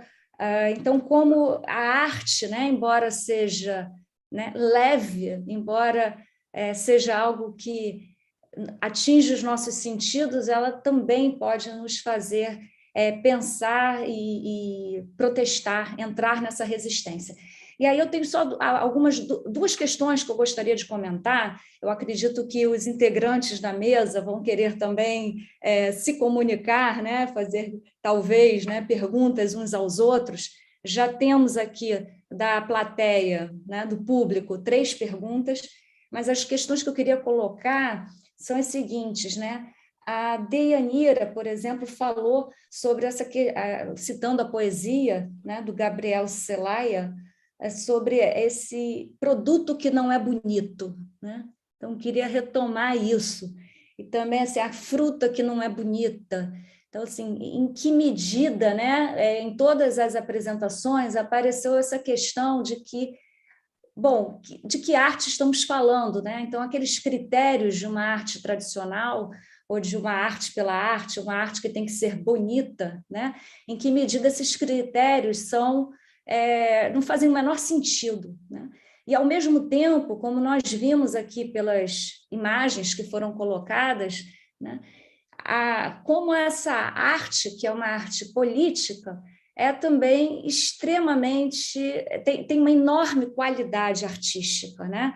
Então, eu acho que nesse debate entre arte e política, muitos colocaram essas questões, né? De que o artista só deveria se preocupar com a qualidade da arte, não em fazer política. E que muitas vezes uma arte que tem a motivação política não teria, né, muitas vezes, a qualidade artística necessária para ser considerada arte. O que, obviamente, tem a ver com aqueles critérios que nós usamos para dizer o que é arte, né? E esses critérios, muitas vezes, são aqueles hegemônicos, que estão em determinados museus, que estão em determinados ambientes e que vão dizer o que pode ou não ser considerado arte. Então, esse é um primeiro ponto que eu só gostaria de comentar, se alguém quiser também falar sobre isso, né? Então, assim, essa é uma dicotomia falaciosa, na verdade, né? Você pode fazer arte política e essa arte ter uma enorme qualidade artística, né? Como nós vimos aqui pelos artistas que foram apresentados, né? Outro ponto né, que foi levantado na apresentação da Carolina, mas eu acho que também perpassa todas as apresentações, é a questão de uma resistência pela arte, mas que não é suficiente, né? Então, assim, a arte ela vai servir para a memória, para dar dignidade, ela vai servir para reparação, né? Mas ela não será suficiente para mudar a realidade, né? No entanto, né, e aí eu estava lembrando aqui do Fanon, quando ele diz nos Condenados da Terra que para você ir para a luta política, primeiro você tem que, né, o indivíduo, o colonizado, ele tem que passar por um processo de transformação, né? Porque aquele que aparecia lá no hospital de Argel, né, na Argélia, né, aquele que o Fanon atendia era alguém que chegava com neuroses, com problemas, né, com uma baixa autoestima, e era necessário pensar essa clínica, né, e criar aí um homem novo a partir desse detox, né, do colonialismo, para que aí sim a luta acontecesse. Então, eu vejo um pouco também dessa forma, né? Quer dizer, como a Carolina disse, não resolve, não é a solução, mas é um caminho para ganhar dignidade, ganhar autoestima, para ganhar visibilidade também, né? Para a sua causa, para chamar atenção e tocar, né, aqueles que podem, na sociedade, levar essa luta adiante, tá? Eu vou ler a primeira pergunta. Aliás, eu vou ler as 3 primeiras perguntas e depois eu passo para os apresentadores, pode ser?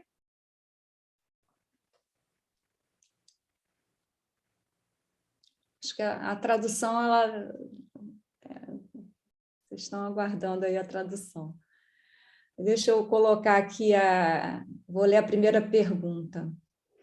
Primeira pergunta é do Marcelo Capucci, do IRI.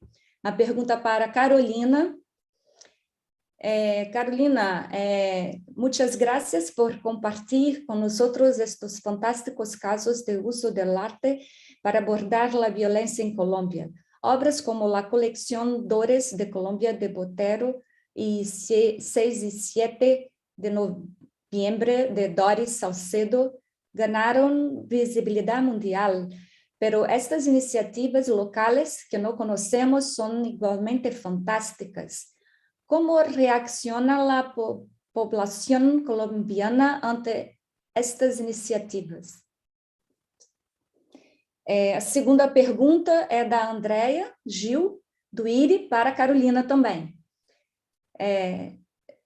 Sí, también me interesa escuchar más sobre la política de recepción, como Marcelo dice. Gracias. Desculpa, é que apareceu aqui como segunda pergunta. Da Andrea, agora para Azadeh. It would be great to hear more of your research methodologies, like the one you mentioned on the basis of the children's drawings, how you went about it. We are mapping here artistic methodologies, and perhaps in the dialogue at the end, after each person on the round table situates their work, we could open up this conversation. A pergunta agora é da Lúcia Quirrano, do IRI também, para a Deyanira e para a Carolina. Me gustaría que Deyanira y Carolina ampliaran su exposición en relación con la acogida y encuentro de las artes con las comunidades víctimas, inmigrantes con las que trabajan. Ellas llegan a reconocer como artistas. Aliás, é até uma pergunta que tem a ver, né, com o comentário que eu fiz há pouco, né? Como elas são reconhecidas, né, como artistas. Então, eu passo a palavra agora a Carolina. Hola, respecto a la primera pregunta que hacías, sobre cómo reaccionan las comunidades ante esto, pues sí, en la presentación no quise hablar de artistas tan reconocidos a nivel internacional como Doris Salcedo, incluso... ¿Sí? ¿Me están escuchando? O áudio não está muito bom. No está... Na sua apresentação estava melhor. A ver, me cambio a datos. Está como... Está ¿Se bien. duplica? Não, puedes hablar así. ¿Será que le bajo el volumen? Porque estoy con manos libres. ¿Se escucha mal? No, está bien. Se escucha eco, Caro. ¿Se escucha eco? Ajá. Sí. Sí, ¿así se escucha mejor? Ahora sí. ¿Sí? Ahora sí. Vale. Listo. Entonces, decía que en la presentación no quise mostrar proyectos artísticos tan conocidos a nivel internacional como los proyectos de Doris Salcedo.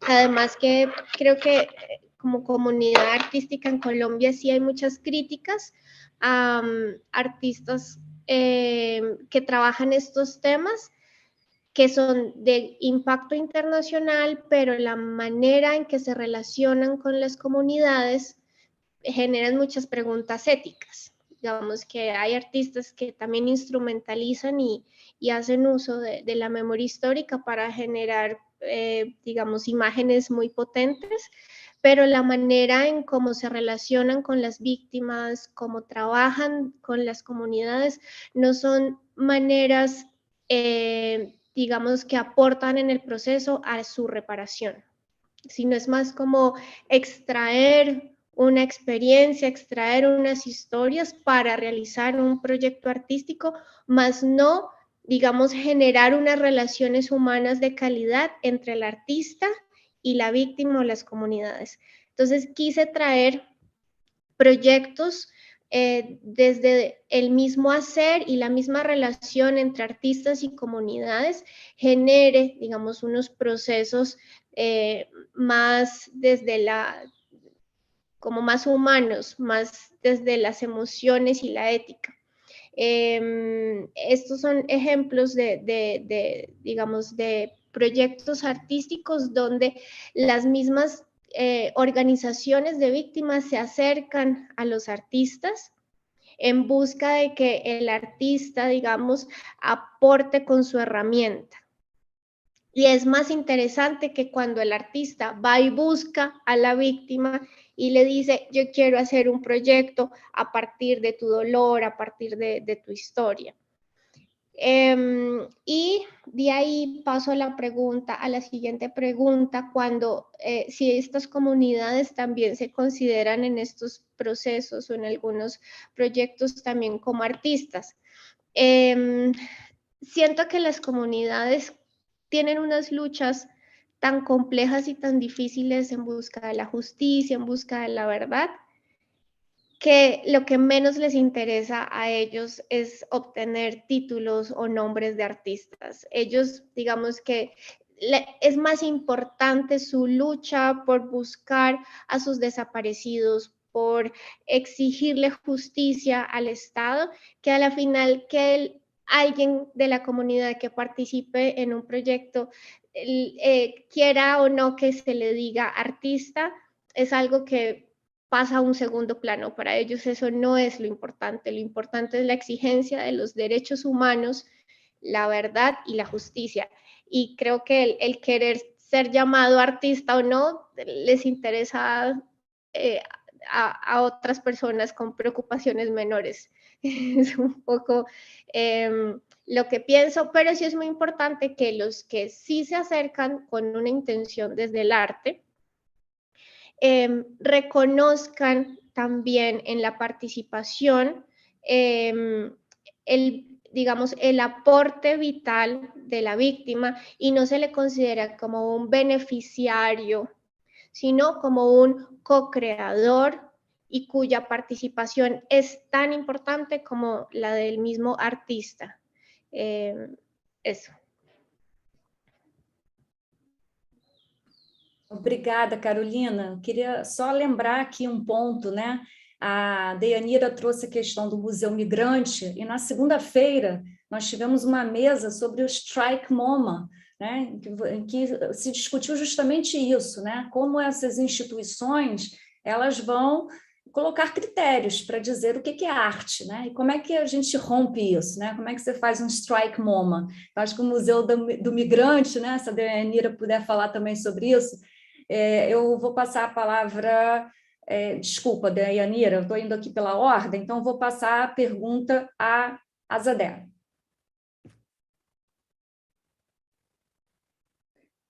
Tem delay aí na tradução.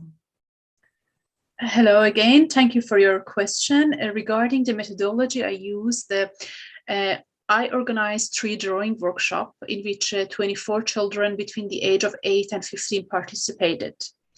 During the workshop, I collected different narratives and symbols and ideals and characters that children were experiencing and were trying to experiment their experience of war in the camp, in refugee camps. A lot of them were displaced, so a lot of them had lost their homes. The way we worked was I asked children to draw 2 drawings. One drawing showed the house before the war and the other showing the present situation in which they live in. And in a way, they were able to create a story with 2 drawings. They were able to explain to me and other kids who were part of the workshop and create a narrative that was very close to their own representation and close to their own visual representation. And once the drawing had finished, the process had finished, I invited each child to talk about their drawing. And we try to see how they read and interpret images and how that relates to the everyday life in the camp.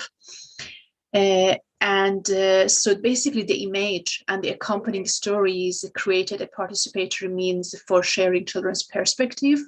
It also enabled us to engage with children in creative reframing of what conflict had meant to them, of what home had meant to children, and how children were communicating their emotional and social world. It was also a way for children to inform their research in a different layer, because when you speak to adults, there is a different way of communication and different layers of meanings. And usually when we don't involve children in a research on a particular topic, we miss that aspect. And working with children along with adults in the camp, I was able to see how sometimes as adults we have different biases about children's experience, and how important it is to reflect on children's everyday lives in the conflict, particularly how they relate to their everyday experience of displacement.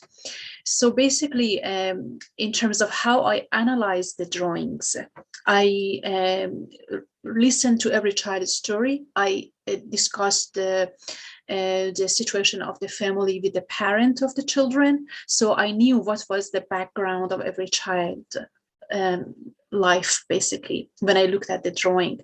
And that helped me to understand a lot of symbolism in children's drawing, which otherwise I could not have known.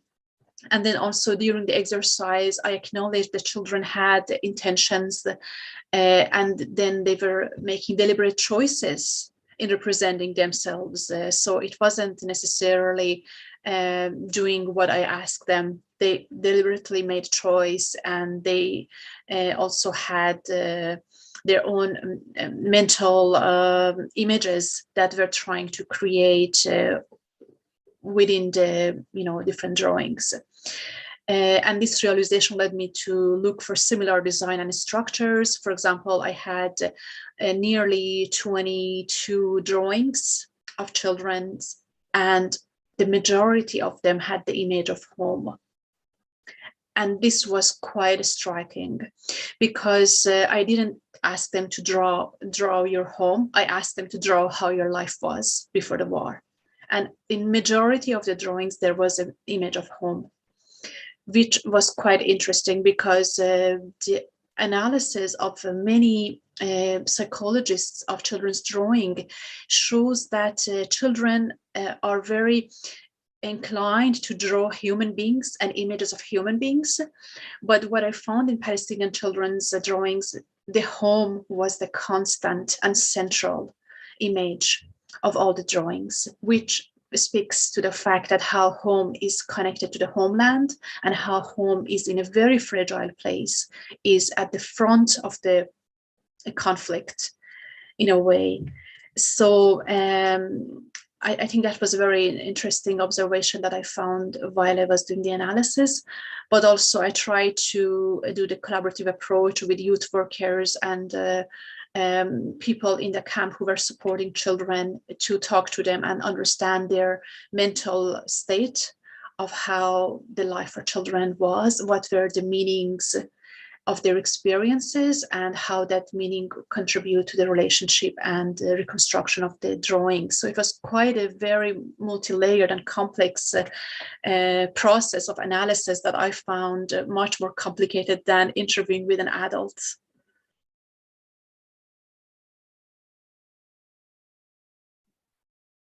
Thank you, Azadeh. Agora, Deyanira.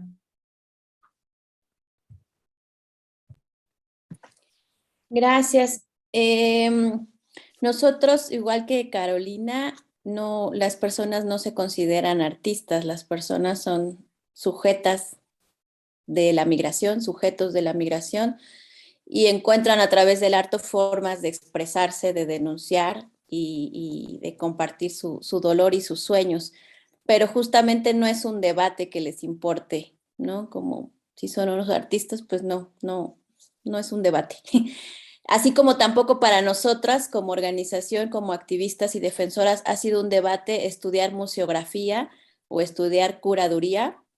Cuando nos planteamos la idea de hacer un museo, jamás nadie estudió eso y seguimos sin estudiar eso. Lo que tenemos es la intuición de compartir, ¿no? Desde las entrañas lo que nos pasa, lo que les pasa a las personas migrantes. Y efectivamente dijimos, pues, ¿qué es un museo? Pues un espacio para compartir memoria y para compartir historias, para aprender, para conocer. Esa es nuestra definición de museo. No sabemos cuál sea la definición oficial de museo, pero esa es la nuestra, ¿no? Y entonces también creemos que esos criterios también son hegemónicos y que entonces cuando nosotros decidimos exhibir algo, compartir algo, pues son bajo nuestros propios sentires y experiencias, ¿no? Cuando llevamos el Museo Migrante a Vela Maré, allá a Río de Janeiro, hace algunos años, y era la primera vez que poníamos el Museo Migrante en un espacio cerrado, en un espacio de galería. Casi siempre lo poníamos en la calle, en el espacio público. Entonces, justamente nos costó mucho trabajo porque había unas paredes y había una lógica en un espacio de galería que nosotros nunca nos habíamos cuestionado siquiera de cómo íbamos a poner algo en un espacio con una estructura, ¿no? Porque el museo lo ponemos donde podamos ponerlo. El museo lo metemos en una maleta y ocupamos el espacio público, ¿no? Y en ese sentido solo quiero acabar diciendo que no es nuestra única trinchera el arte y el Museo Migrante para hacer acción política. Hacemos muchos otros trabajos de incidencia en política pública, de negociación con el Estado, pero sí creemos que la ocupación del espacio público sigue siendo un lugar para disputar la lucha, para disputar no sé cómo se diga en portugués, pero en español es como para conmovernos con los otros y las otras, ¿no? O sea, ¿qué queremos en esa ocupación del espacio público? Conmovernos con las luchas, ¿no? Que eso nos invite a sacudirnos y a ver qué le pasa a otras personas, porque esa es una acción política y al final uno sobrevive en la vida gracias a los vínculos que se dan en la vida cotidiana y en la calle, no cuando vas con el Estado a denunciar algo. La vida se defiende en el espacio público, literalmente, ¿no? Y así es como nos hemos estado sosteniendo, pues, a lo largo de años. Y aprovecho para mandar un abrazo por allá al pueblo de Pernambuco, que sabemos que la está pasando muy complicada con las inundaciones. Acá también estamos con un huracán. Entonces, pues, un abrazo fuerte para todos estos pueblos que resisten. Obrigada, Deyanira. Muito boa a sua fala.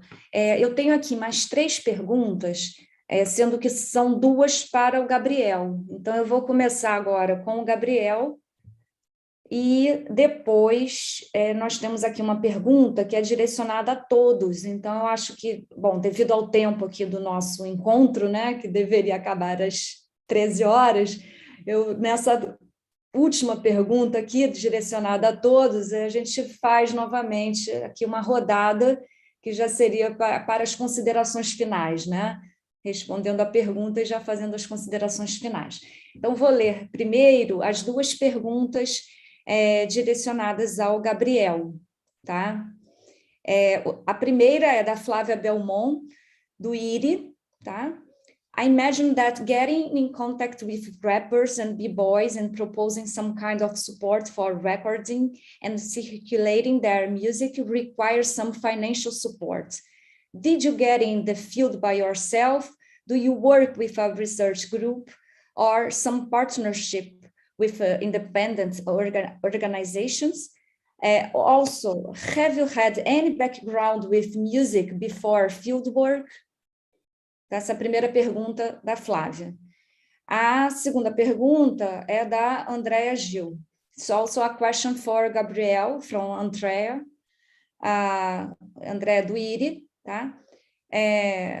Thank you for sharing your experiences and reflections with us. The idea of methodology as reparation is really powerful and reminds me of a saying around here in the NGOs and social movements that to research communities and not be part of creating these spaces where all participants get something back is called stealing.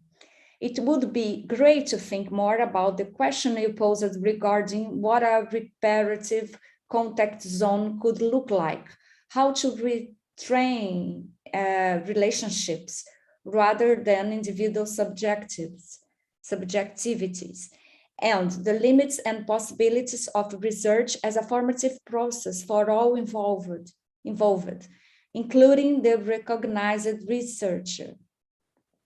Então, essas são as duas perguntas para o Gabriel.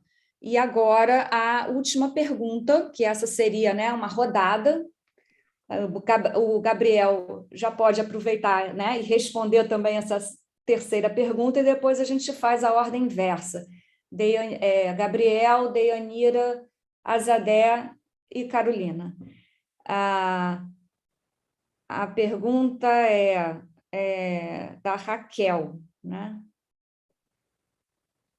Obrigada pelas potentes apresentações. Gostaria de saber mais sobre o financiamento das experiências aqui relatadas e também das limitações que isso pode trazer em termos de alternativas contra-hegemônicas.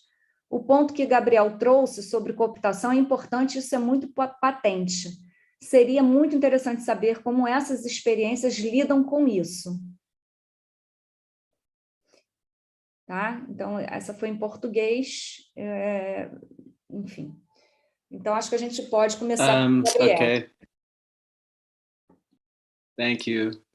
So I'll start with the last question. It just tied in some ways to the first question Flavia asked me first, which is around money, right? And financial support. So, you know, hip hop is an incredible historical development precisely because it starts with an ethos of a do-it-yourself, right, sensibility where you make with what you have. You don't need a lot of resources, and particularly in the digital moment to record music, you really don't need very much, right? So I brought some technical know-how around videography, right, as well as music production. I also didn't, you know, just to be very clear, I didn't go and then start soliciting young people to make stuff with me. What I did was I went into the scene that was happening, and I spent quite a bit of time getting to know people and seeing what they needed and where they were before I, you know, suggested or even was recruited into making things. In terms of money and organizational support, I had a very small grant from Venner Grant Foundation. That was really just for me to live. I put a very little bit of money into the production of CDs, to the production of tracks. Really, cost-wise, it wasn't onerous. It wasn't too much, right? So hopefully that answers your question. I mean, I think, you know, maybe the broader question underlying that is how does one approach making with others without feeling like you're imposing yourself onto others? And the answer I think I can give is, if you go into a space and you share an interest in speaking about certain things, certain issues that affect the people that are there, and you have something to offer, right, that has less to do with what you want to, or you imagine you want to speak about somewhere else, but has to do with what people want to produce and circulate there, the relationships will happen, right? In terms of what Andrea was asking about, or just kind of stating really about methodology as reparation, yeah. I mean, I think, you know, I was trained in the discipline of anthropology. I had a very strong discomfort with its history, as many of us who've been trained in this discipline do. And so my foremost concern in doing any research was to try to find a way to do research that actually was able to redistribute not just the potential for representation, but the potential for financial remuneration. And I think that's really, really important, right? So I'm very happy I think is the right word, and maybe proud also that several of the young men, that I worked with that just needed a little bit of support at a moment in their lives when they were trying to seek out something, have now been able to take this form that they've made their own. They've far surpassed anything that I gave them or I supported them with early on, and develop their artistic voice, their ability to provide for themselves, their family, and their communities, right? As well as speak out about particular issues. So I think, for me, that's a retrospective way to think about how hip-hopography as method has a potential for doing something different than the colonial form, ethnography. So the other bit on reparative context zone, it's to me, hip hop's promise again is to bring together those who are otherwise fractured along various different colonial lines, right?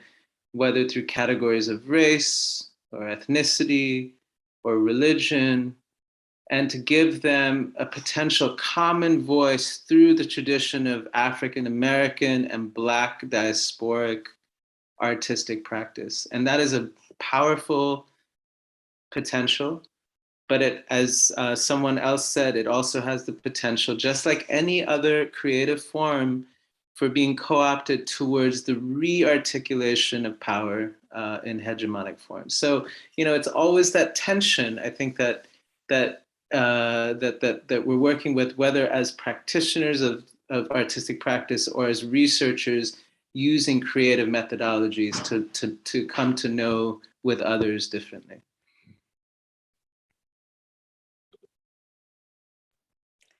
Thank you, Gabriel. Deyanira?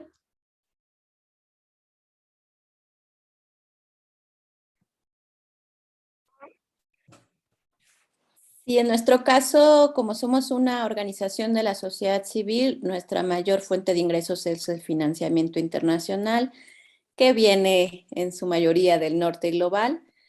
Es difícil poder decir de dónde viene el dinero limpio. No creo que de ningún lugar venga dinero limpio, ni de las empresas, ni de los gobiernos.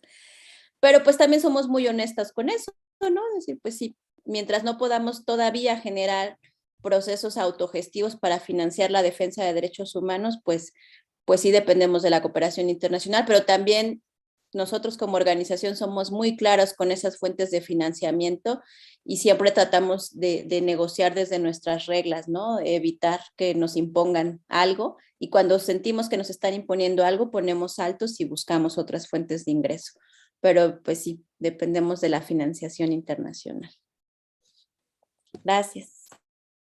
Gracias, Deyanira. Azadeh?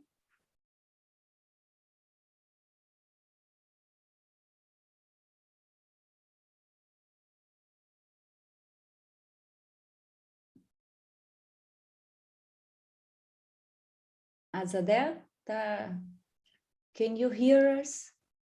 Yeah, I got disconnected. I couldn't get your voice properly. It was disconnecting. Do you want to ask the question just once again? Okay. Just 1 second. Sorry.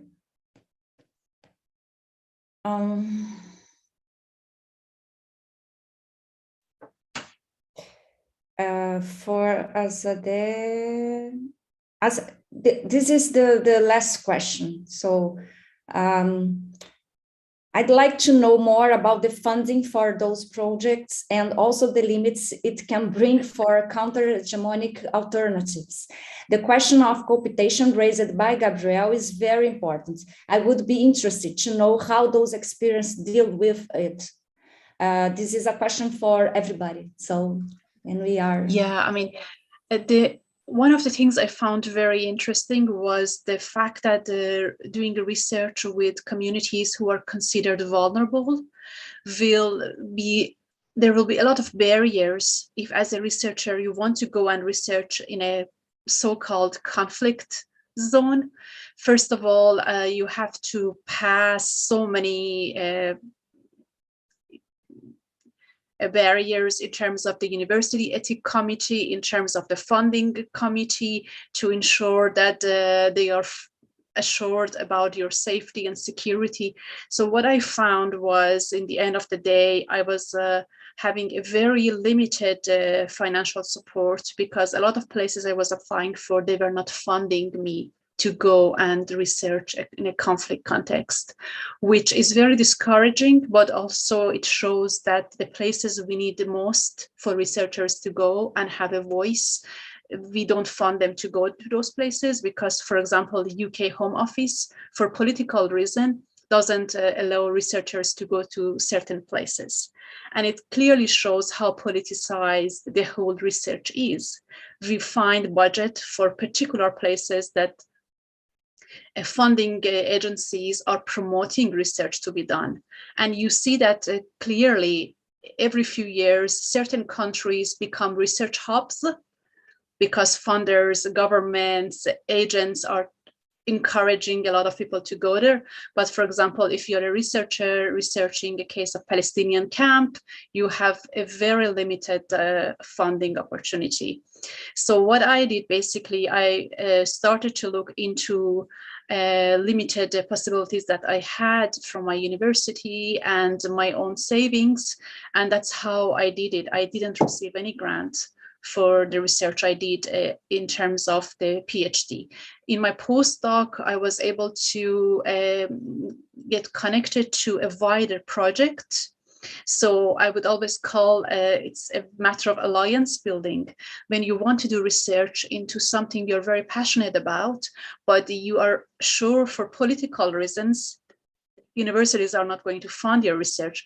Always look for building alliances with researchers in the field who do research in the same field, in the same context, and then try to create spaces that you can do research, some part of the research that is in your own interest and some part of the research for the academic institution that you are involved with. And that's how I worked in my postdoc. I did research, and part of that research, I looked into my own thematical interest in a way. So it was like a strategic way of getting the field research done while I was connected to an organization.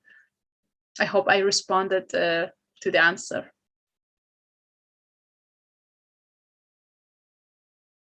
Thank you, Azadeh. Thank you for coming, for presenting. And now, agora, Carolina. Carolina, consegue nos ouvir? Eu acho que teve algum problema de áudio. Como é que está agora? Consegue nos ouvir, Carolina?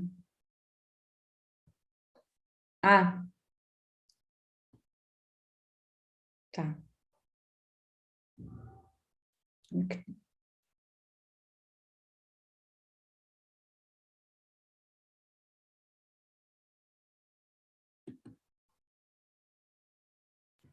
Perfecto, ahora sí. ¿Me escuchan? Sí, sí. Quería mencionar algo respecto a lo que dice Azadeh, porque creo que en Colombia pasa algo muy similar, dependiendo el mensaje que se quiera expresar con el proyecto artístico, puedes conseguir financiación o no. En el ejemplo que doy, el primer ejemplo que di de quién dio la orden, es una crítica al Estado, una crítica a la participación del ejército en la violación de derechos humanos. Ese proyecto es totalmente autogestionado. Organizaciones de víctimas, artistas, comunicadores realizan esta acción en espacio público. Pero un proyecto que critica al Estado y al ejército difícilmente va a recibir apoyo del Estado, del Ministerio de Cultura, del gobierno. Son acciones económicas, eso es murales, empapelar la calle, es muy económico. El segundo proyecto que mostré de las 300 balsas, ese tuvo apoyo del Ministerio de Cultura, los artistas gestionaron convocatorias y ha sido un trabajo de muchos años, entonces en algunos momentos ha sido autogestionado con las comunidades, otro momento con el Ministerio de Cultura, ha sido como muy mixto, mucho más porque ha sido un proyecto de muchos años. El último proyecto que mostré de violencia sexual también es una red nacional. A la final, esta estrategia de usar tejido, tela y hacer estas colchas gigantes también ha sido autogestionado. Pero me parece interesante lo que decía Azadeh, porque a la final la memoria y el discurso que se quiera instalar sobre la memoria genera, digamos, acuerdos y desacuerdos, alianzas o opositores. Ahí el Estado debería ser garante de apoyar y financiar a las organizaciones de víctimas en búsqueda de la verdad. Lastimosamente eso no siempre pasa. Cuando se hace crítica al Estado, el Estado no patrocina y no financia esta crítica. Pero las organizaciones siempre van a lograr autogestionar a su manera. Y quisiera cerrar, yo trabajo en el Museo de la Memoria de Colombia. Es un museo que se creó a partir de la Ley de Víctimas. Como museo nosotros, digamos, financiamos algunas acciones artísticas de víctimas del conflicto. Pero particularmente hay una curaduría y una selección de que digamos, propuestas artísticas se financian y cuáles no. Es decir, mientras el museo pertenezca a decisiones del gobierno del momento, se apoyarán y se financiarán unas acciones y otras no. Entonces, cuando hay financiación del Estado, hay menos libertad de expresión. Es como lo que podría yo hablar desde lo que sucede en Colombia y Azadeh, que es un contexto muy distinto, pero veo que a la final funciona de manera muy similar. Obrigada a todos os apresentadores, apresentadoras, a todos e todas que estiveram até aqui com a gente. Acho que essa mesa foi muito interessante, muito rica. Eu acredito que várias ideias e vários projetos vão surgir a partir daqui, né? Então, eu vou encerrar, mas parabenizando muito todos que participaram, né? Foi um prazer conhecê-los, ouvir sobre a pesquisa de vocês, e convidá-los para a mesa de amanhã. Tá? Então, nós amanhã temos mais uma mesa às 11 horas, dentro desse seminário que está ocorrendo aqui na PUC, né, virtualmente. Sexta-feira será presencial e que tem sido muito interessante. Né? Todas as mesas, segunda, terça, quarta, todas as mesas têm sido muito interessantes, têm tratado dessa questão da arte, do conflito, da resistência, da memória, né? Então, uma boa tarde para todos. Um beijo. Thank you.